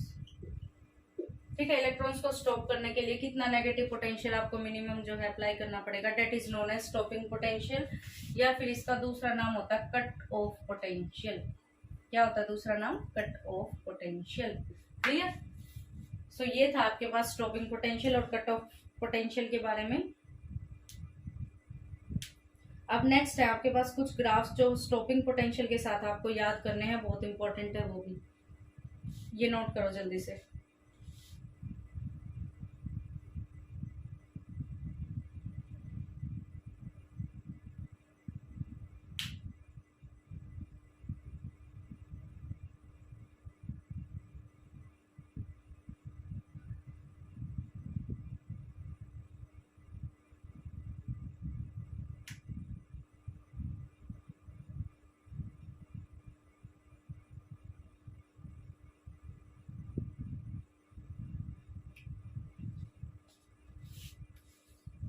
Next है ग्राफ. देखो, ये आपके पास क्या होता है, इस यूनिट से ग्राफ के आने के चांसेस बहुत ज्यादा होते हैं. तो 1 मार्क्स में 2 मार्क्स में आपसे जो है ना ग्राफ पूछा जाता है. ग्राफ को जो है ना आप बिल्कुल दिमाग में बिठा लेना. अब आपके पास देखो ए है graph between stopping potential and photo current, between photo current and stopping potential, photo current and stopping potential with different intensity. अलग अलग इंटेंसिटी पे बात कर रही हूँ मैं. देखो किस किस के बीच में ग्राफ है आपके पास, ये है आपके पास कौन सी एक्सिस, फोटो करंट. हर जगह जो है वाई एक्सिस को आपको फोटो करंट ही लेना है. ठीक है, इस एक्सिस पे आपको फोटो करंट लिया है आपने, और इस पे क्या ले लिया आपने, स्टॉपिंग पोटेंशियल. क्योंकि अब मैं रिलेशन आपको बता रही हूँ स्टॉपिंग पोटेंशियल वाले ग्राफ, दो ग्राफ हैं इसके वी नोट. ठीक है, सो ये हो जाएगा आपके पास स्टॉपिंग पोटेंशियल है. खाली पोटेंशियल लिखो, इसको पोटेंशियल लिखो. स्टॉपिंग पोटेंशियल तो एक स्टेज पे आएगा ना, एंड पोटेंशियल के साथ, अभी ये स्टॉपिंग के साथ नहीं है. अब आप ये बताओ मुझे, पोटेंशियल है, यहाँ पर पोटेंशियल क्या है, 0 था, और यहाँ पर पोटेंशियल क्या होगा, माइनस होगा, नेगेटिव, और यहाँ पर पोटेंशियल क्या होगा, पॉजिटिव होगा। अभी मैंने आपको बताया इस वाली प्लेट पे जब 0 था तो उस टाइम पे आपको कोई चार्ज नहीं मिल रहा, स्पेस चार्ज मिल रहा है। स्पेस चार्ज का मतलब थोड़ा बहुत चार्ज आपको जो है इलेक्ट्रॉन की वजह से मिलेगा। तो मैं ये बोल सकती हूँ कि इस टाइम पे कुछ करंट होगा, तो थोड़ा सा करंट मैंने मान लिया कि फोटो करंट है, ठीक है। उसके बाद जैसे इसको पॉजिटिव मिला तो इलेक्ट्रॉन सारे भाग के यहाँ आ गए, तो यानी कि करंट जो था वो क्या जा रहा था, इंक्रीज होता जा रहा था। आपके पास करंट जो है वो क्या कर रहा था, इंक्रीज हो रहा था, इस तरह से लीनियरली ऐसे करंट जो है वो बढ़ता जा रहा था। कुछ ऐसा ही था कि 0 पे आपको कुछ ही करंट मिलेगा, बिल्कुल 0 तो नहीं होगा, कुछ स्पेस चार्ज होगा, वो चार्ज था जिसकी वजह से थोड़ा बहुत करंट जनरेट मिल सकता है आपको। उसके बाद जो है क्या होगा, पॉजिटिव, जैसे ही आपने स्टॉपिंग पोटेंशियल, जैसे ही आपने पोटेंशियल को इसको पॉजिटिव को बढ़ा दिया तो करंट बढ़ता गया। एक टाइम के बाद वो करंट मैक्सिमम हो गया। वो करंट क्या था, सैचुरेशन करंट, कि अब ये मैक्सिमम हो गया। अब चाहे आप कितना भी पॉजिटिव बढ़ा लो, आगे ये सैचुरेट हो गया, फिक्स हो गया कि अब ये इतनी वैल्यू रहेगी। और नेगेटिव में क्या था आपके पास, जैसे ही आप नेगेटिव बढ़ाते जा रहे हो, पहले तो आपके पास कुछ ना कुछ करंट था, थोड़े थोड़े इलेक्ट्रॉन्स की तरह आ रहे थे, और उसके बाद एक टाइम ऐसा आ रहा है कि इलेक्ट्रॉन सारे खत्म हो जा रहे हैं, और जहां पर खत्म हो रहे हैं वहां पर इस पोटेंशियल को क्या नाम दिया आपने, वी नोट, यानी कि स्टॉपिंग पोटेंशियल। तो ग्राफ समझ में आया। नेगेटिव वाली साइड आपने क्या हो गया, ये वी नोट, यहाँ पर नेगेटिव जो था पोटेंशियल था, और यहाँ पर पॉजिटिव था, यहाँ पर 0 था। तो इस तरह का ग्राफ आपका बनेगा। अब आप क्या करो, इंटेंसिटी अलग अलग ले लो। जैसे इसकी इंटेंसिटी आपने बोला I1 है, नेक्स्ट आप कह रहे हो कि इंटेंसिटी जो है आपके पास I2 है, आपने लाइट की इंटेंसिटी बढ़ा दी। अब लाइट की इंटेंसिटी बढ़ाने से क्या होगा, यहाँ पर ज्यादा इलेक्ट्रॉन्स तो आ जाएंगे, बट जो इसकी स्टॉप करने की टेंडेंसी थी वो तो चेंज नहीं होगी। तो इसका मतलब स्टॉपिंग पोटेंशियल तो सेम रहेगा, लेकिन आपके पास क्या होगा, ये ग्राफ इस तरह से थोड़ा अलग अलग इंटेंसिटी के लिए इस तरह बढ़ेगा। I2 के लिए ये होगा, I3 के लिए ये होगा। तो ये ग्राफ याद रख लेना, बहुत इंपॉर्टेंट है। इस यूनिट से ग्राफ सारे ही इंपॉर्टेंट है। आया समझ में। इंटेंसिटी देखो, पहले वेरिएशन तो ऐसे होगी, लेकिन अब ये क्वेश्चन आ सकता है कि अलग अलग इंटेंसिटी सबसे ज्यादा होगी तो उसमें जो है बस ग्राफ थोड़ा ऊपर शिफ्ट हो जाएगा, लेकिन वी नोट फिक्स रहेगा कि स्टॉपिंग पोटेंशियल जो है वो फिक्स रहेगा कि इतने पे ये स्टॉप कर देगा, इसकी कैपेसिटी इतनी है। स्टॉपिंग पोटेंशियल यहाँ से आपको ये पता चलता है, यानी कि यहाँ पे लिख सकते हो डेट इज स्टॉपिंग पोटेंशियल, यहाँ पर स्टॉपिंग ही वर्ड यूज करना है, इज इंडिपेंडेंट। लाइन को बिल्कुल इंपॉर्टेंटली ध्यान रखो, stopping potential is independent of intensity of light. Stopping potential जो है इंटेंसिटी ऑफ लाइट पे डिपेंड नहीं करता। तो ये ग्राफ आपके पास था इंटेंसिटी के साथ। नेक्स्ट हम करेंगे अभी फ्रीक्वेंसी के साथ, इसे नोट करो जल्दी से।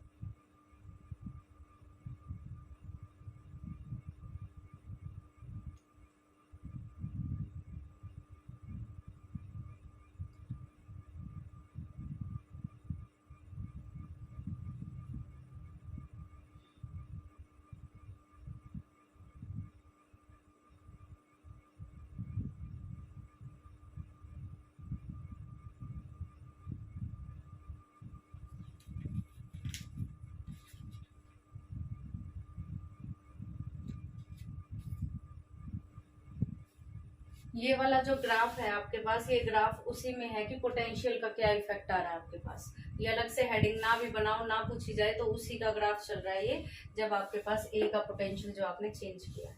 नेक्स्ट केस में हमारे पास आ जाता है फ्रीक्वेंसी के साथ। Effect of frequency on incident light, ये था प्लेट का। अब है effect of frequency of incident light. Effect of C part, effect of frequency of incident radiation. Frequency के साथ कैसे वेरी करेगा, देखो ये फोटो करंट होगा, यहाँ पर ये आपके पास यहाँ पर क्या होगी, फ्रीक्वेंसी होगी न्यू, ठीक है। अलग अलग फ्रीक्वेंसी होगी यहाँ पर आपके पास।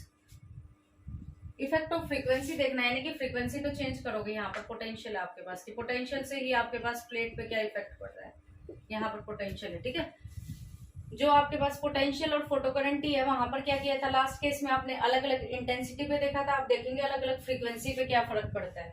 तब मुझे ये बताओ, अलग अलग फ्रीक्वेंसी होगी लाइट की, तो अलग अलग फ्रीक्वेंसी के लिए आपके पास जो होगा ये कुछ इस तरह का ग्राफ आएगा।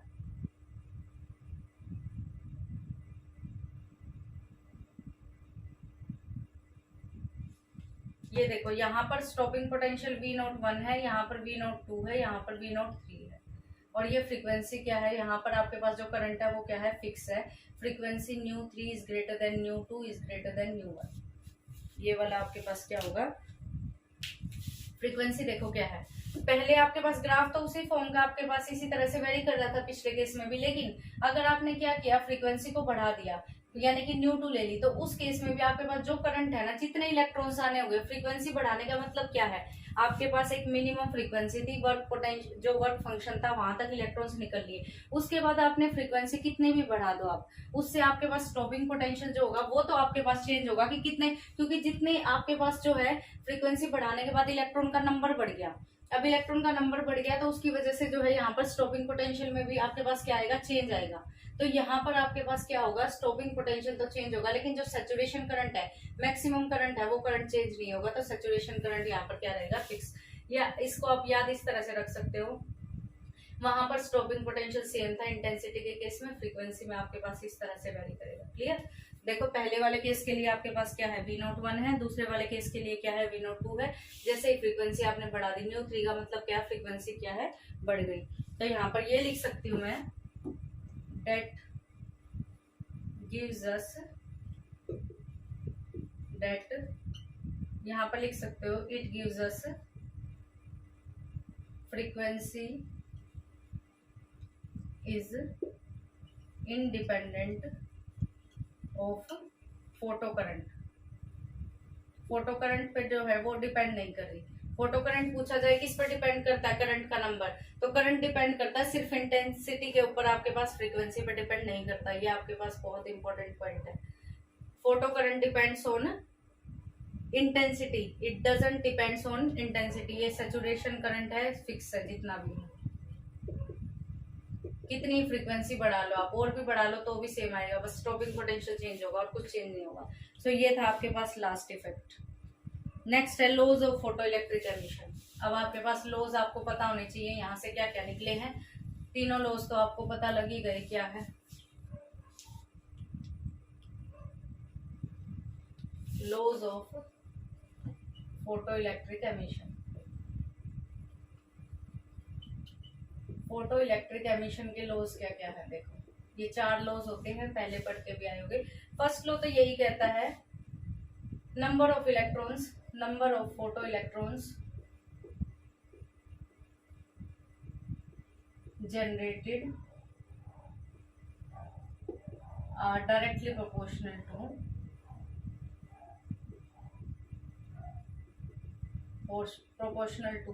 intensity of light, intensity of light। ठीक है। फोटो इलेक्ट्रॉन्स जो होंगे आपके पास, नंबर ऑफ फोटो इलेक्ट्रॉन्स जितने भी जनरेट होंगे वो किस पर डिपेंड करेंगे आपके पास, वो डिपेंड करेंगे इंटेंसिटी पे। जितनी ज्यादा इंटेंसिटी होगी उतने ज्यादा फोटो इलेक्ट्रॉन्स जो है निकलेंगे, डेट इज फोटो करंट, ये मैंने आपको बताया था, is directly proportional to intensity, directly proportional to intensity. First ही ग्राफ मैंने आपको यही बताया है। ठीक है। नेक्स्ट आपके पास क्या होगा, अब आपके पास जो फोटो करंट है क्या वो फ्रीक्वेंसी पर डिपेंड कर रहा है, फ्रीक्वेंसी पे तो डिपेंड नहीं कर रहा। तो इसका मतलब मैं ये बोल सकती हूँ कि एक मिनिमम फ्रीक्वेंसी है जो वर्क फंक्शन के इक्वल होनी चाहिए, उसके बाद जो है उसे कोई फर्क नहीं पड़ता, सिर्फ उसको क्रॉस करना चाहिए। तो there is a minimum frequency for which photo electric emission occur, that is called threshold frequency. तो there is a minimum frequency, minimum frequency to occur photoelectric effect called, इस फ्रीक्वेंसी को आप बोलते हो फोटो इलेक्ट्रिक इफेक्ट होने के लिए जो फ्रीक्वेंसी रिक्वायर्ड है, थ्रेशोल्ड फ्रीक्वेंसी। क्या बोला जाता है इसे, threshold frequency. Minimum frequency to occur photo electric effect is called threshold frequency, below which no photo emission possible. इससे नीचे आपके पास कोई भी फोटो एमिशन पॉसिबल नहीं है। तो मिनिमम फ्रीक्वेंसी आपके पास क्या हो जाएगी, threshold frequency.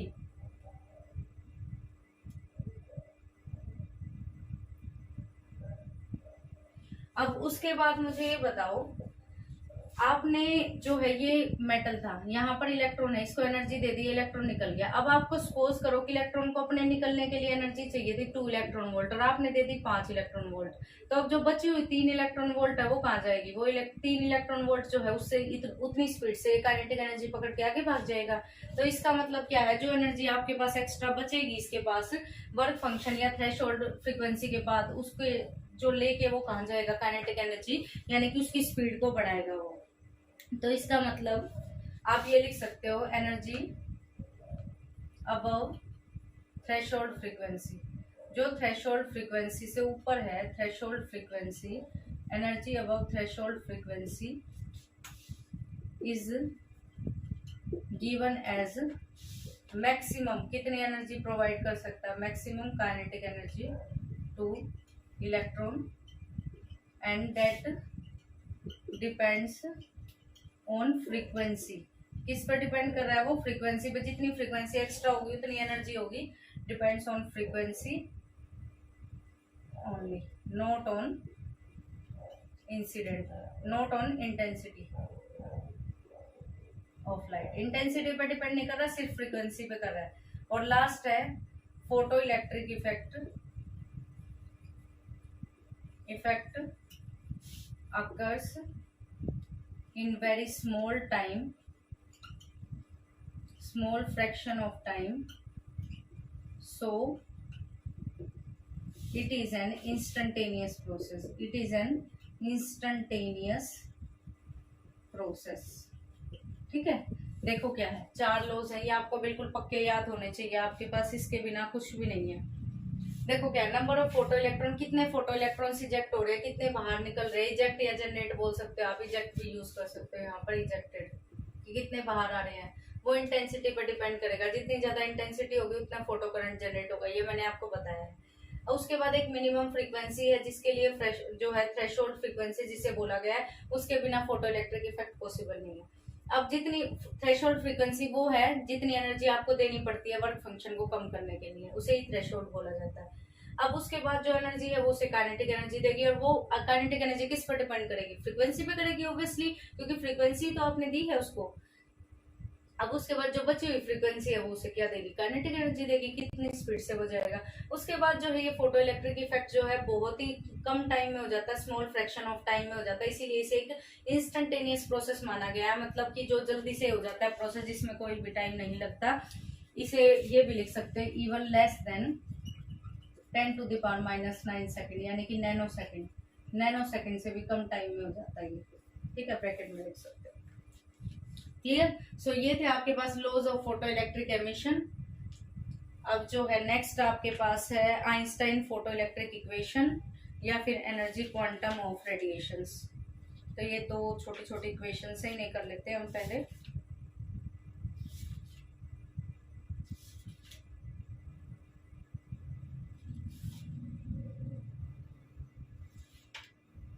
Einstein photo electric equation.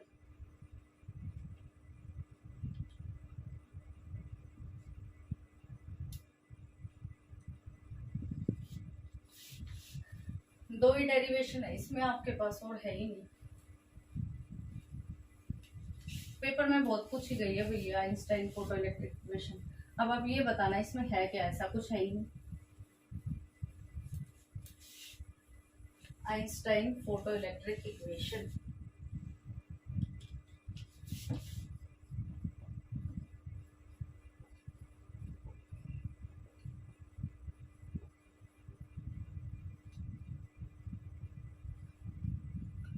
Equation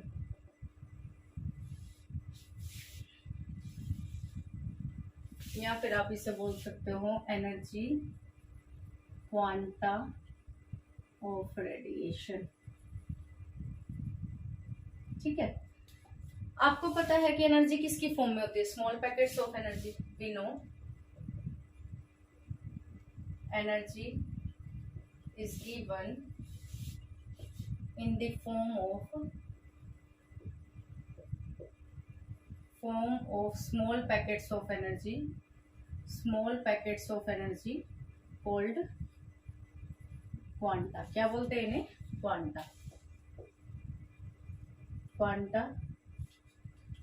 energy is given in the form of small packets of energy called quanta और फोटोन। ठीक है, इन्हें क्या बोलते हैं? फोटोन्स बोलते हैं।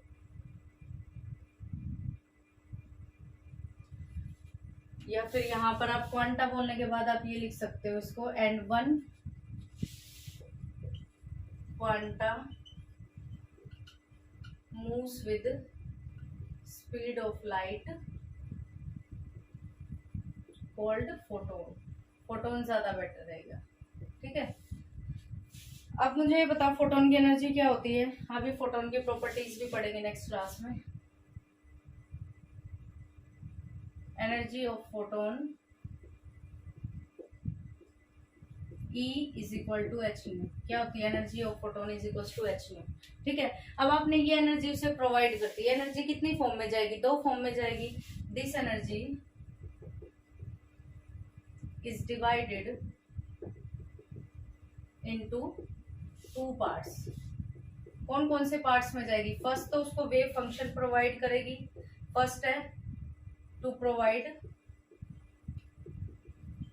Minimum energy to escape from metal surface. Metal surface से निकलने के लिए जो मिनिमम एनर्जी रिक्वायर्ड होगी वो डेट इज वर्क फंक्शन। क्या होगी उसकी? Work function. उसे वर्क फंक्शन के इक्वल देगी। नेक्स्ट जो है, and the remaining energy is given to provide kinetic energy. क्या प्रोवाइड करेगी उसे? To provide kinetic energy to electron. ठीक है, पहले उसे क्या प्रोवाइड करेगी? जैसे आपने एनर्जी दी, डेट इज आपने एनर्जी दी उसे एच न्यू। अब वो एनर्जी क्या करेगी? पहले तो उसे बाहर निकलने के लिए जो एनर्जी चाहिए यानी कि वर्क फंक्शन, प्लस अब जो बाकी एनर्जी है वो क्या होगी उसकी? ईवी बोल सकते हो। काइनेटिक एनर्जी क्या होती है? ईवी भी लिख सकते हो काइनेटिक एनर्जी को आप। तो काइनेटिक एनर्जी से प्रोवाइड करेगी यानी कि ईवी, या फिर आप इसे लिख सकते हो दूसरी फॉर्म में भी अगर लिखना चाहो तो हाफ mv स्क्वायर। मैक्सिमम कितनी दे सकती है वेलोसिटी उतनी होगी। तो यहाँ से मैं ये लिख सकती हूँ कि काइनेटिक एनर्जी मैक्सिमम वो कितनी होती है? यही होती है kinetic energy, half mv square maximum. इसकी वैल्यू कितनी आई? H nu minus work function, h nu minus work function. तो ये आपके पास हो गई आइंस्टाइन फोटो इलेक्ट्रिक इक्वेशन। ये है देखो आइंस्टाइन फोटो इलेक्ट्रिक इक्वेशन। ठीक है, अब इसे आगे जो है थोड़ा सा और मॉडिफाई कर लेते हैं हम।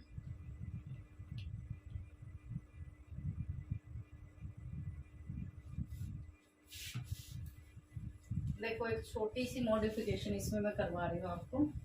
वो क्या है? देखो, if new note is the threshold frequency. अगर ये थ्रेशोल्ड फ्रीक्वेंसी है, तो कोई भी फ्रीक्वेंसी होगी थ्रेशोल्ड, उसको मैंने मान लिया कि वो न्यू नोट है, देन जो वर्क फंक्शन होगा वो कितना हो जाएगा? एच न्यू नोट हो जाएगा। क्यों? क्योंकि एच न्यू एनर्जी मैंने प्रोवाइड की है, उसमें से मुझे पता है कि वर्क फंक्शन में इतनी फ्रीक्वेंसी चाहिए, तो यानी कि वर्क फंक्शन की वैल्यू एच न्यू नोट हो जाएगी कि एनर्जी का इतना हिस्सा उसे वर्क फंक्शन में चाहिए। तो इसका मतलब मेरे पास ये वर्क फंक्शन होगा, देन वर्क फंक्शन इतना हो जाएगा। तो इक्वेशन वन इम्प्लाइज क्या देगी? Equation one, kinetic energy maximum is equal to H nu minus work function की जगह क्या लिख सकते हो? H nu naught. यहाँ से क्या आ जाएगा? एच कॉमन आ जाएगा, nu minus nu naught, kinetic energy maximum. ठीक है, ये है आपके पास Einstein photo electric equation. This is called Einstein photo electric. देखो क्या था इसमें, बहुत बार पूछी जाती है पेपर में।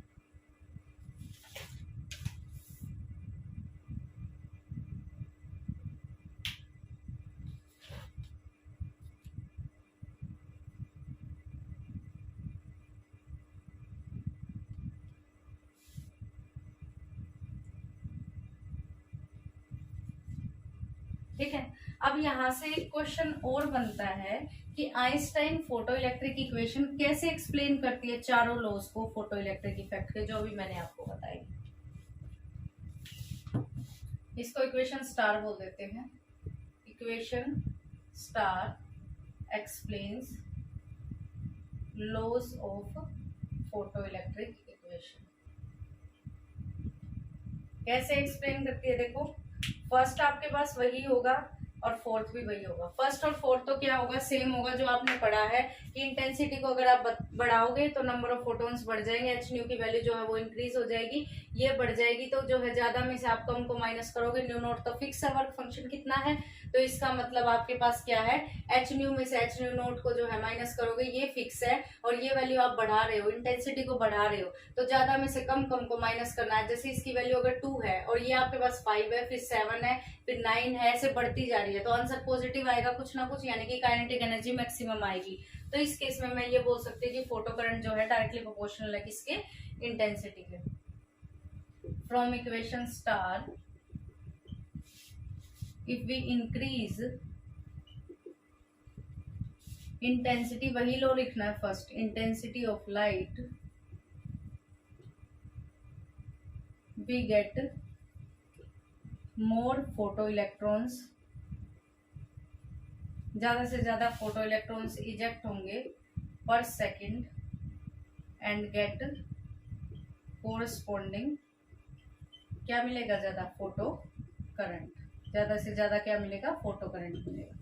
नेक्स्ट आपके पास मुझे ये बताओ, if according to equation star से if nu is less than nu naught, ये वाली इक्वेशन ले रही हूँ मैं क्योंकि इसमें एच कॉमन ले रखा है, आप यहाँ से अच्छे से समझ पाओगे। अगर ये वाली वैल्यू, न्यू की वैल्यू जो है कम है, मतलब जो फ्रीक्वेंसी हमारे पास है वो अगर इससे कम है, न्यू नोट से जो उसे चाहिए, तो अगर ये कम है तो ओवरऑल आंसर क्या आएगा, नेगेटिव आएगा। ये वाली वैल्यू कम है भाई जो बची है, तो इसका मतलब काइनेटिक एनर्जी क्या हो जाएगी, नेगेटिव, जो कि कभी पॉसिबल नहीं है। तो इसका मतलब मिनिमम जो है थ्रेशोल्ड फ्रीक्वेंसी होनी ही चाहिए, तभी काइनेटिक एनर्जी मिलेगी, वरना नहीं मिलेगी। तो सेकंड लो यही तो कहता था फोटो इलेक्ट्रिक इफेक्ट का, वो भी एक्सप्लेन हो गया यहाँ से। If nu is less than new naught, kinetic energy becomes negative, which is not possible, so for photoelectric effect, minimum threshold energy should be provided to light, जो भी आपके पास लाइट है वो होनी चाहिए। अब उसके बाद थर्ड में आपके पास क्या है, if nu is greater than new note, new note से अगर ज्यादा हो जाएगा तो काइनेटिक एनर्जी पॉजिटिव आ गई। From equation star, kinetic energy क्या हो जाएगी, positive, and this energy is provided two electron to give kinetic energy to it, उसको काइनेटिक एनर्जी दी जाएगी, एंड दैट डिपेंड्स, किस पर डिपेंड कर रही है, सिर्फ फ्रीक्वेंसी पे। थर्ड लो सेम, सारे लो सेम ही लिखे जा रहे हैं, बस फॉर्म बदल दिया ऑन फ्रीक्वेंसी ऑफ लाइट। और लास्ट वही लिखना है, it is an instantaneous process occurs less than 10 to the power -9 second. सो चारों के चारों लॉज यहाँ से आपके एक्सप्लेन हो गए फोटो इलेक्ट्रिक इफेक्ट के। फर्स्ट है कि जैसे जैसे आप इसको वैल्यू को इंक्रीज करोगे तो आपके पास क्या होगा, पॉजिटिव वैल्यू आएगी काइनेटिक एनर्जी की, यानी कि ज्यादा से ज्यादा फोटो इलेक्ट्रॉन्स निकलेंगे आपके पास, और कोरस्पॉन्डिंग फोटो करंट जो होगा वो इंक्रीज हो जाएगा। उसके बाद जो है आपके पास इक्वेशन स्टार से, अगर ये लेस देन है तो आपके पास थ्रेशोल्ड की कंडीशन फुलफिल नहीं होगी, तो फोटो इलेक्ट्रिक इफेक्ट नहीं होगा। अगर ये ग्रेटर है तो फोटो इलेक्ट्रिक इफेक्ट हो जाएगा, काइनेटिक एनर्जी उनको इलेक्ट्रॉन्स को प्रोवाइड हो जाएगी जो फ्रीक्वेंसी पर डिपेंड करती है। यही तीसरा लो कहता था। फोर्थ लो क्या कहता है कि इतनी जल्दी हो जाता है प्रोसेस की, बहुत ही स्पीड में, इसे इंस्टेंटेनियस प्रोसेस बोलते हैं, तो ये तो आप डायरेक्ट लिख सकते हैं। ठीक है, तो ये एक्सप्लेन करता है आपके पास फोटो इलेक्ट्रिक इफेक्ट को। Relation between stopping potential,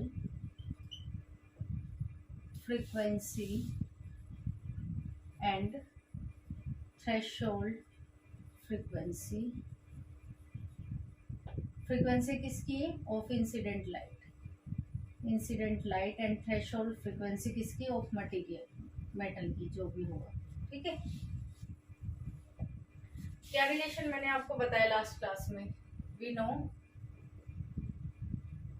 kinetic energy, मैंने आपको बताया था रिलेशन, क्या बताया था relation? H nu minus work function बताया था, यही H nu minus work function, ये रिलेशन आप पढ़ के आए हो लास्ट क्लास में, मैंने आपको बताया था। Now in terms of stopping potential, अगर स्टॉपिंग पोटेंशियल गिवन है, उस केस में आपके पास काइनेटिक एनर्जी क्या होगी? Kinetic energy is equal to E V not हो जाएगी। इसको इक्वेशन 1 बोलो, इसको इक्वेशन 2 बोलो। ऐसा ही होगा कि काइनेटिक एनर्जी को इस फॉर्म में भी लिख सकते हो आप।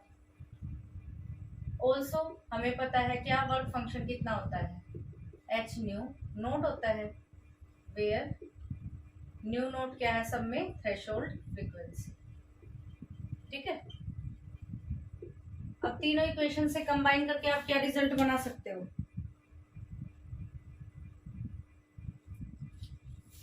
फ्रॉम इक्वेशन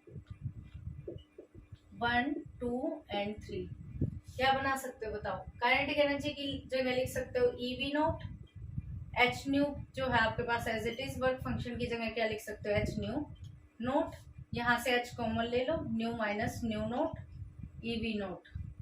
अब आप एक चीज और कर सकते हो, यहाँ पर न्यू क्या होता है आपके पास? Frequency, nu is equal to c by lambda.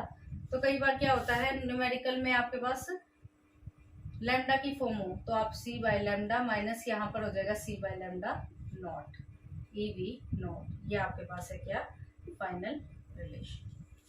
कुछ मुश्किल था? ये रिलेशन आप पढ़ के आए हो, ये सारी बातें आपको पता है, वैल्यूज पुट की हैं, उसके बाद मैंने न्यू को क्या रखा है? सी बाय लैम्डा। तो ये रिलेशन था आपके पास लास्ट। यहाँ पर आप ये भी लिख सकते हो कि ये के मैक्स थी आपके पास, अगर काइनेटिक एनर्जी में कंफ्यूज ना हो तो यहाँ पर के मैक्स। ठीक है, नेक्स्ट है कुछ ग्राफ आपके पास, देखो फ्रीक्वेंसी और स्टॉपिंग पोटेंशियल का ग्राफ है। सबसे पहला ग्राफ आपके पास है फ्रीक्वेंसी एंड स्टॉपिंग पोटेंशियल। तो वो कहाँ से बना सकते हो? इस वाली इक्वेशन से आ सकता है। देखो ये स्टॉपिंग पोटेंशियल है और यहाँ पर फ्रीक्वेंसी भी है, तो ये वाली इक्वेशन यूज करोगे, चाहे इसे यूज करो चाहे इसे यूज करो। तो ये वाली इक्वेशन को हम रख लेते हैं, बाकी को हटा देते हैं।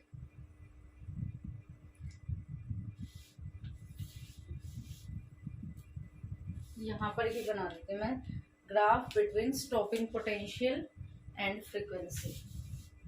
ग्राफ बिटवीन किस में है? Frequency and stopping potential. ये नाम पूरे कंप्लीट लिखना, ठीक है। सो देखो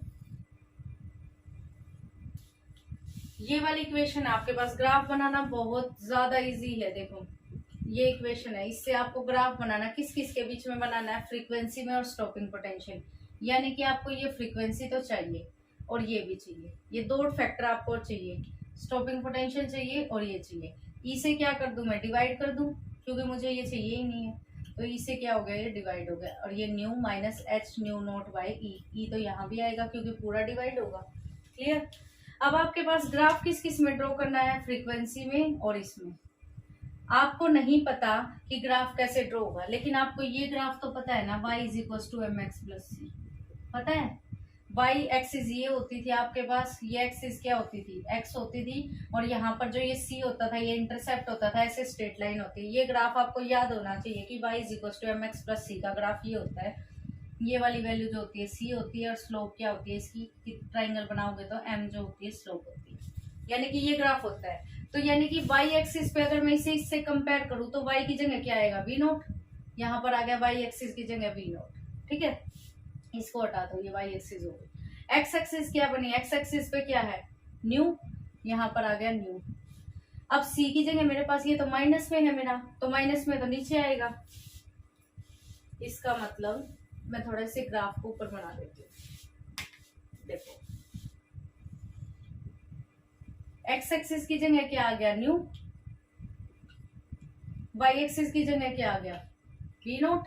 अब ये माइनस में मेरे पास c, तो यानी कि ये लाइन को मुझे आगे क्या करना पड़ेगा? ट्रेस। आगे ट्रेस कर लिया तो यहाँ पर c माइनस का c कहीं यहाँ होगा, यानी कि h new note by E है माइनस में, जो भी वैल्यू वो रखती। तो अब की बार लाइन मेरे पास कुछ ऐसी होगी, यहाँ से शुरू होगी, तो ये डॉटेड दिखा दी मैंने, और ये क्या होगी, स्ट्रेट होगी लाइन, यानी कि सी की वैल्यू ये वाली होगी अब की बार minus h nu naught by e, ठीक है। और ये एच बाई ई क्या होगा, ये इसकी स्लोप होती है, यहाँ से अगर आप निकालते हो तो ये स्लोप होती है, स्लोप क्या है, एच बाई ई, क्लियर। यहाँ पर जो है आपके पास फ्रीक्वेंसी है, ये जो है स्टॉपिंग पोटेंशियल है, तो यहाँ पर स्टॉपिंग पोटेंशियल बिल्कुल जीरो है, ये फ्रीक्वेंसी थ्रेशोल्ड फ्रीक्वेंसी हो जाएगी न्यू नॉट की। उसके बाद ही आपके पास जो है फोटो करंट आपको मिला है, या स्टॉपिंग पोटेंशियल जो है आपको मिला है, उससे पहले आपके पास कुछ नहीं था। तो ये ग्राफ बनाना आया, कैसे बनेगा। नेक्स्ट ग्राफ आपको बनाना है, अगर अलग अलग मेटल हो तो ये, अब आप देखो एक मेटल था तो ये हो गया, अगर दूसरा मेटल होगा तो उसमें क्या आ जाएगा, ऐसे ही सेम आ जाएगा बी, तीसरा होगा तो तीसरे में क्या आ जाएगा, ऐसे आ जाएगा, यहाँ पर न्यू नोट 1 है, न्यू नोट 2 हो जाएगा, न्यू नोट 3 हो जाएगा। तो ऐसे कई बार ये अलग अलग मेटल के लिए भी पूछे जाते हैं, तो ये ध्यान रखना, पैरेलल लाइंस आती है सिंपली स्टॉपिंग पोटेंशियल और फ्रीक्वेंसी में। नेक्स्ट है frequency and maximum kinetic energy में ग्राफ। तो फ्रीक्वेंसी और मैक्सिमम काइनेटिक एनर्जी वाला रिलेशन देखो कौन सा है आपके पास, कोई रिलेशन दिख रहा है आपको इनमें से, ये तो फर्स्ट ही है, frequency and maximum kinetic energy. तो ये यहाँ से अब सेम तरीके से ग्राफ बनाओ। नेक्स्ट ग्राफ आपको बनाना है frequency and kinetic energy. Second है graph between frequency and kinetic energy, maximum kinetic energy. इस वाले इक्वेशन से बाई की जगह क्या आ जाएगा आपकी बार, बाई की जगह पे क्या है, ये एक्स की जगह पे क्या है, न्यू, इन दोनों में तो ग्राफ चाहिए, एम की वैल्यू ये होगी, ये माइनस हो गया फिर से, तो ये आ जाएगा आपके पास के ई मैक्स जो है यहाँ पर, के ई मैक्स वाई एक्सिस पे, एक्स एक्सिस पे आपके पास हो जाएगा न्यू, उसके बाद जो है आपके पास ये माइनस का है, तो यहाँ पर आएगा कहीं वर्क फंक्शन, ये इस तरह से ग्राफ होगा। यहाँ पर ये वाली वैल्यू होगी थ्रेशोल्ड फिर से, और ये वाली वैल्यू कितनी है, माइनस का फाई नोट, ये ध्यान रखना, ये इतनी वैल्यू माइनस का फाई नोट है, यहाँ पर इतनी वैल्यू क्या थी, माइनस का एच न्यू नोट बाई, यहाँ लिखो चाहे यहाँ लिखो, क्लियर। तो ये ग्राफ था आपके पास। नेक्स्ट आपसे पूछ सकते हैं कि फ्रीक्वेंसी का और जो है फोटो करंट का कैसा ग्राफ होता है, फ्रीक्वेंसी का और फोटो इलेक्ट्रिक करंट का graph, frequency and photo electric current.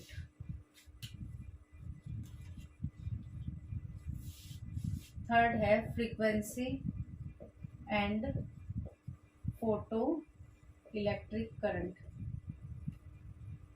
कैसा ग्राफ होगा,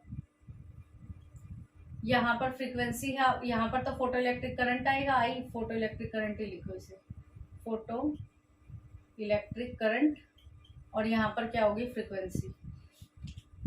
करंट कैसे बढ़ेगा, एक मिनिमम फ्रीक्वेंसी होगी जिसे थ्रेशोल्ड फ्रीक्वेंसी बोला है, उससे पहले कोई करंट नहीं मिलेगा, जीरो है उससे पहले करंट, उसके बाद करंट जितना भी होगा वो मैक्सिमम है, कोई क्योंकि फ्रीक्वेंसी पे इंडिपेंडेंट होता है। फोटो इलेक्ट्रिक करंट लिख लेना, यहाँ पर फोटो इलेक्ट्रिक करंट लिखवाया भी था मैंने, photo electric current is independent on frequency, सिर्फ इंटेंसिटी पर डिपेंड करता है, लॉ ऑफ एमिशन में भी है फर्स्ट, ठीक है, तो इस पर डिपेंड ही नहीं करता, उसके बाद आपके पास क्या हो जाता है, ये कांस्टेंट हो जाता है। नेक्स्ट है इंटेंसिटी और स्टॉपिंग पोटेंशियल में, ये भी मैंने आपको बताया कि इंटेंसिटी और स्टॉपिंग पोटेंशियल पे जो है उसमें कैसा ग्राफ आता है, देखो graph between intensity and stopping potential, ये लास्ट ग्राफ है आपके पास, स्टॉपिंग पोटेंशियल।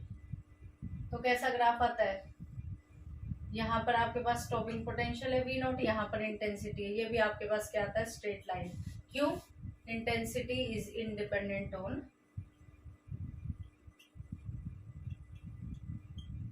स्टॉपिंग पोटेंशियल, या फिर stopping potential is independent on intensity. बताया था मैंने आपके पास, इंटेंसिटी पे बिल्कुल डिपेंड नहीं किया था, स्टॉपिंग पोटेंशियल यहाँ पर आपका फिक्स था, जब मैंने आपके पास स्टॉपिंग पोटेंशियल के साथ ग्राफ ड्रॉ करवाया था अलग अलग प्लेट पे चार्ज लेने के बाद, तो इसीलिए ये डिपेंड नहीं करता है आपके पास, stopping potential is independent on intensity लिखो इसे, stopping potential is independent on intensity, ये इंटेंसिटी पे आपके पास डिपेंड नहीं करता। सो ये आपके पास कुछ ग्राफ थे। अब उसके बाद जो है 5th यूनिट में ये आता है वैसे फोटोन्स के बारे में, बट मैं यहाँ पर बता रही हूँ आपको फोटोन्स के बारे में। फोटोन क्या होते हैं, कैसे पार्टिकल होते हैं, क्या उनकी प्रॉपर्टीज होती है, 5 या 6 प्रॉपर्टी आपको याद होनी चाहिए। 5th यूनिट का भी टॉपिक है और इस यूनिट में भी आ सकता है, तो फोटोन्स के बारे में पता होना चाहिए आपको।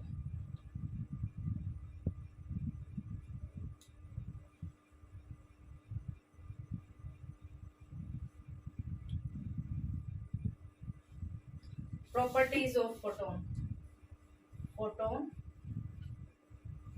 ठीक है। फोटोन क्या होता है, देखो फोटोन एक पार्टिकल है, क्वांटा ऑफ एनर्जी है, जो मैंने अभी बताया था कि एनर्जी का पैकेट है ये। Quanta of energy is called photon. Quanta of small packets of energy,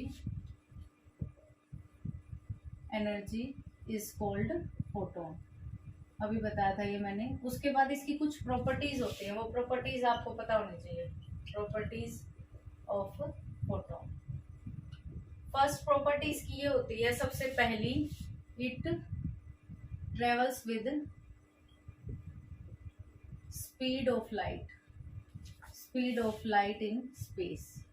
speed of light क्या होती है, c 3 into 10 to the power 8, 3 into 10 to the power 8 metre per second in space.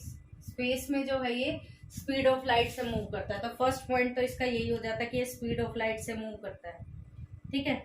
Next आपके पास in different medium में होगा तो उसकी speed जो होगी वो डिफरेंट होगी। सेकेंड है, it travels with different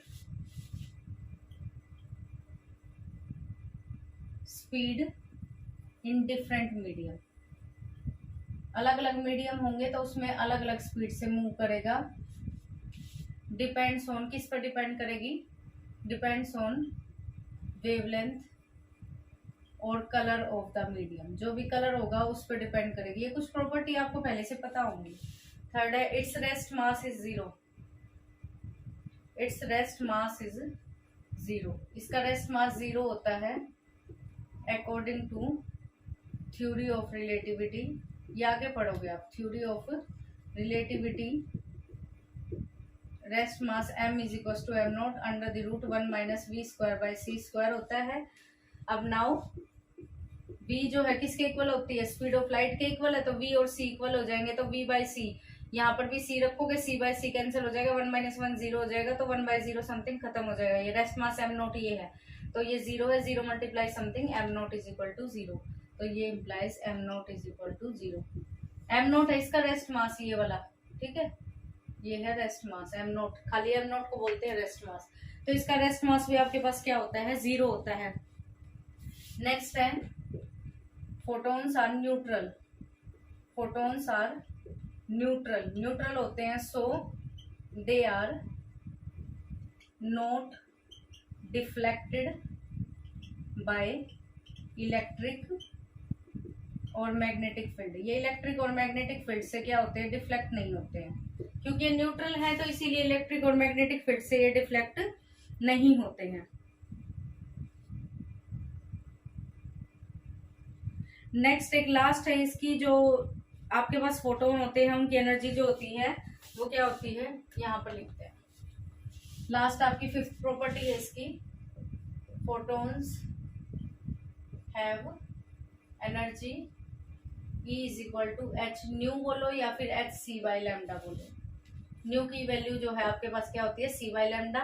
and momentum इनका कितना होता है, मोमेंटम होता है, डी ब्रोगली से आप पढ़ भी लोगे, इसका जो मोमेंटम होगा is equal to h by p होगा। तो ये आपके पास क्या हो जाएगा, इसका मोमेंटम हो जाएगा एच बाई पी, या फिर आप इसे लिख सकते हो, मोमेंटम है ना, मोमेंटम होगा h nu by c, h nu by c लिख सकते हो, या फिर एच न्यू बाई बी लिख सकते हो, क्योंकि सी जो है आपके पास स्पीड ऑफ लाइट के लिए है, और इसमें जो है ये आपके पास न्यू बाई सी में लैम्डा भी लिख सकते हो, खाली एच न्यू बाई सी लिख लो। मोमेंटम जो होता है एच न्यू बाई सी होता है, ये इजी है। एनर्जी को स्पीड से लाइट से डिवाइड कर दो तो वो आपके पास क्या आ जाएगा, मोमेंटम आ जाएगा। क्लियर। ये 5 प्रॉपर्टी कुछ फोटोन की प्रॉपर्टी थी जो आपको पता होनी चाहिए, 5th यूनिट में भी पढ़ाई जाती है ये, ठीक है। उसके बाद जो है आपके पास नेक्स्ट है लास्ट टॉपिक इस यूनिट का जो है वो है आपके पास डी ब्रोगली हाइपोथेसिस, जो लास्ट टॉपिक है और पेपर पॉइंट ऑफ व्यू से भी इम्पोर्टेंट है। So let us start D Broglie hypothesis. ये केमिस्ट्री का भी टॉपिक है, केमिस्ट्री के अंदर भी आता है आपके पास। De Broglie hypothesis, de Broglie hypothesis.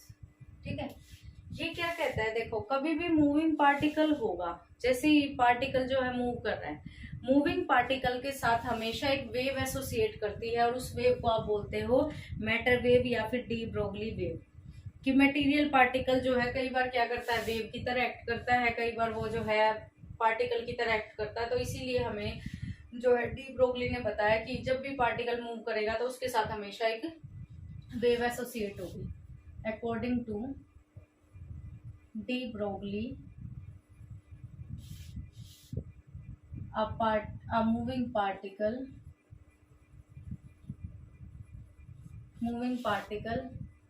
has a wave associated with it, उसके साथ एक वेव एसोसिएटेड होगी कोल्ड, जिस वेव को नाम दिया गया है डी ब्रोगली वेव या फिर material wave. De Broglie wave और मटेरियल वेव हैविंग, जिसकी वेवलेंथ क्या होगी, having de Broglie wavelength, de Broglie wavelength.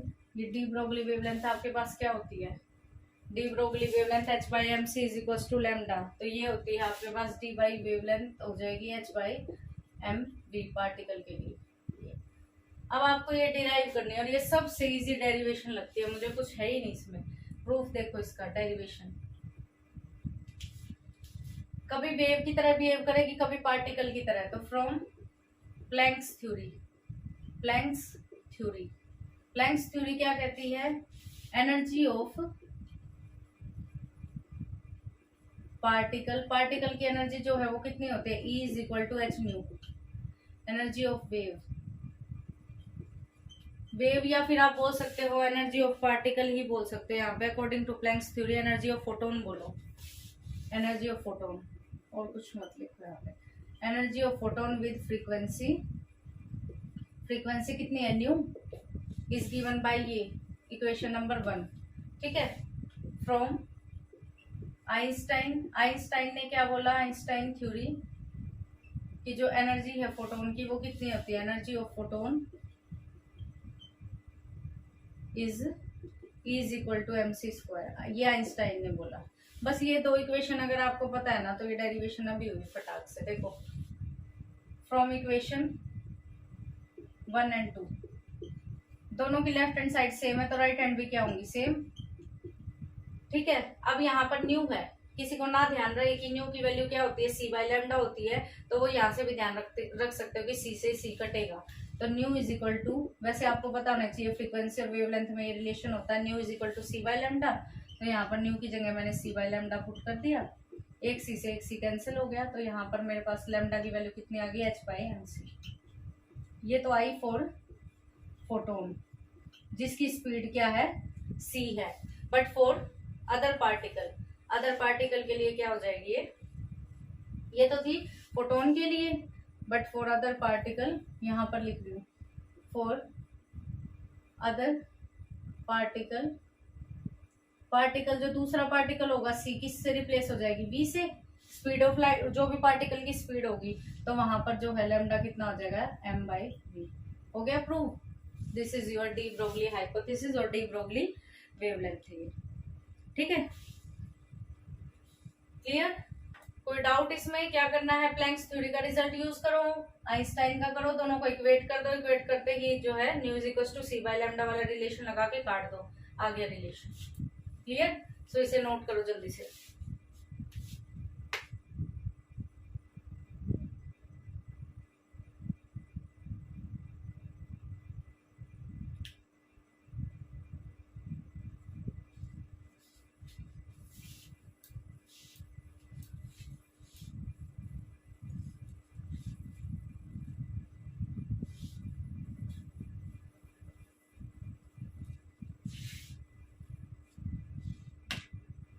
Next है आपके पास de Broglie wavelength for electron. De Broglie wavelength for electron, अगर इलेक्ट्रॉन है तो उसके लिए कितना होगा। स्पेशल केस है ये इसी का एक तरह से। तो स्पेशल केस में आप बता सकते हैं मुझे कि इलेक्ट्रॉन है, इलेक्ट्रॉन पे मास जो है आपने मान लिया m है, उसके पास consider consider an electron having mass small m and charge e moving with velocity, moving with kinetic energy half m v square हो जाएगी। तो ये and have potential capital V आपने मान लिया कि इसका क्या है, पोटेंशियल है आपके पास, ठीक है। नाउ काइनेटिक एनर्जी क्या होती है आपके पास, हाफ एम वी स्क्वायर होती है। हाफ एम वी स्क्वायर किसके इक्वल होगी, ईवी के इक्वल होगी। अगर आप इस केस में देखना चाहो कि अगर आपके पास पोटेंशियल प्रेजेंट है तो यहाँ से आप ये लिख सकते हो, यहाँ से आप वी स्क्वायर की वैल्यू निकालो, कितनी होगी 2EV डिवाइडेड बाई एम हो गया। यहाँ से वी की वैल्यू निकालो, वी कितना हो जाएगा under the root 2E by एम। तो ये तो आ गई आपके पास वेलोसिटी की वैल्यू। बट आपको क्या निकालनी है, de Broglie wavelength. De Broglie wavelength क्या होती है, we know lambda is equal to m by h by m भी होती है डी ब्रोगली वेवलेंथ, यही होती है ना। तो यहाँ पर आपके पास आ जाएगा h बाई m, v की जगह वैल्यू पुट करो 2EV डिवाइडेड बाई m, रखती है v की जगह ये वैल्यू। अब आपके पास कितना हो जाएगा h बाई, इस m को अंदर लेके जाऊंगी तो मैं क्या होगा, m स्क्वायर बन जाएगा, m square into 2EV by m, जो एज इट इज था, m से m कट गया, ये हो गया h by under root 2MEV। इसमें डाउट नहीं होना चाहिए। अंदर जाने के बाद जैसे यहाँ पर अगर ये 2 है तो बाहर आके ये क्या हो जाता है, रूट 2 हो जाता है ना, क्योंकि अंदर भी रूट 2, अगर यहाँ पर 4 होता है तो बाहर आके 2 बनता है। इसका रूट होता है 4, तो इसका रूट आप 2 लिखते हैं, क्यों लिखते हैं, क्योंकि ये 2 का स्क्वायर होता है और रूट कट जाता है। लेकिन अगर ये 2 है यहाँ पर तो ये रूट में ही रहेगा। अब मैं m को अंदर लेके जा रही हूँ रूट के, बाहर आके m बन रहा है तो अंदर m स्क्वायर होगा ना, इसीलिए m स्क्वायर मैंने इसको किया यहाँ पे, ठीक है। उसके बाद आपके पास जब इन सारे पैरामीटर्स की, आपको पता है मास क्या होता है इलेक्ट्रॉन का, 9.1 into 10 to the power minus 31 put करते हैं इनको।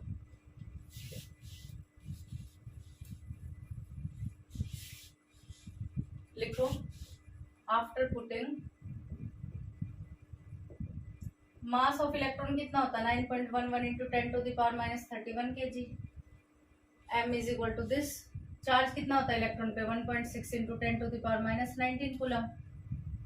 लैम्डा इज इक्वल टू कितना हो जाएगा, h की वैल्यू कितनी होती है, Planck's constant 6.636 into 10 to the power minus 34 ही होती है ना, 6.636 into 10 to the power minus 34 second. ये वैल्यूज जब आप यहाँ पर पुट करोगे तो लैम्डा की वैल्यू आ जाएगी, ये सारी पुट करने के बाद 12.27 डिवाइडेड बाई v में तो आपने कुछ नहीं पुट किया, ये सारा पुट करके सोल्व हो जाता है तो 12.27 देता है, नीचे रूट में v एज इट इज रह जाता है। ये एक रिलेशन है इंपॉर्टेंट, जो कि न्यूमेरिकल में बहुत ज्यादा आता है, इंपॉर्टेंट रिलेशन, बहुत इंपॉर्टेंट है। v की वैल्यू आपको मिलेगी गिवन, सीधा आपको क्या करना है 12.27 वहां पर वैल्यू पुट करनी है, 12.27 डिवाइडेड बाई जो है आपके पास क्या हो जाएगा, v हो जाएगा। और ये आंसर आएगा एंगस्ट्रॉन में। एंगस्ट्रॉन का मतलब होता है 1 एंगस्ट्रॉन होता है 10.10 to the power minus 10 metre, जिसे ना भी पता हो तो, ठीक है। वेवलेंथ इससे एंगस्ट्रॉन में आएगी, न्यूमेरिकल आता है यहाँ से बहुत बार पेपर में। v की वैल्यू मिल जाएगी, जैसे आपको बोल दिया कि 12 वोल्ट पोटेंशियल है तो यहाँ पर 12 वोल्ट रखने के बाद उसका रूट ले लेना और इससे डिवाइड कर देना, जो भी आंसर आएगा वो एंगस्ट्रॉन में आएगा, यानी कि 10 to the power minus 10 metre. Clear. So ये था आपके पास डी ब्रोगली वेवलेंथ और 7th यूनिट थी आपके पास कंप्लीट। कोई भी डाउट है आपके पास तो डाउट सेक्शन में आप पूछ सकते हो। इसके सारे प्रीवियस ईयर के क्वेश्चन जो है जिस दिन भी टाइम लगेगा मैं एग्जाम आइडिया से उस दिन सॉल्व करा दूंगी, वीडियो आपको मिल जाएगी। इतने आप इस वाले टॉपिक को जो है अच्छे से पढ़ लेना, इस यूनिट को। कोई भी डाउट हो कमेंट सेक्शन में डाउट डाल देना, मैं उसको जो है आपको बता दूंगी। If you like the video then please do like share and subscribe my channel. Next class में हम जो अपनी नेक्स्ट यूनिट को स्टार्ट करेंगे। So thank you.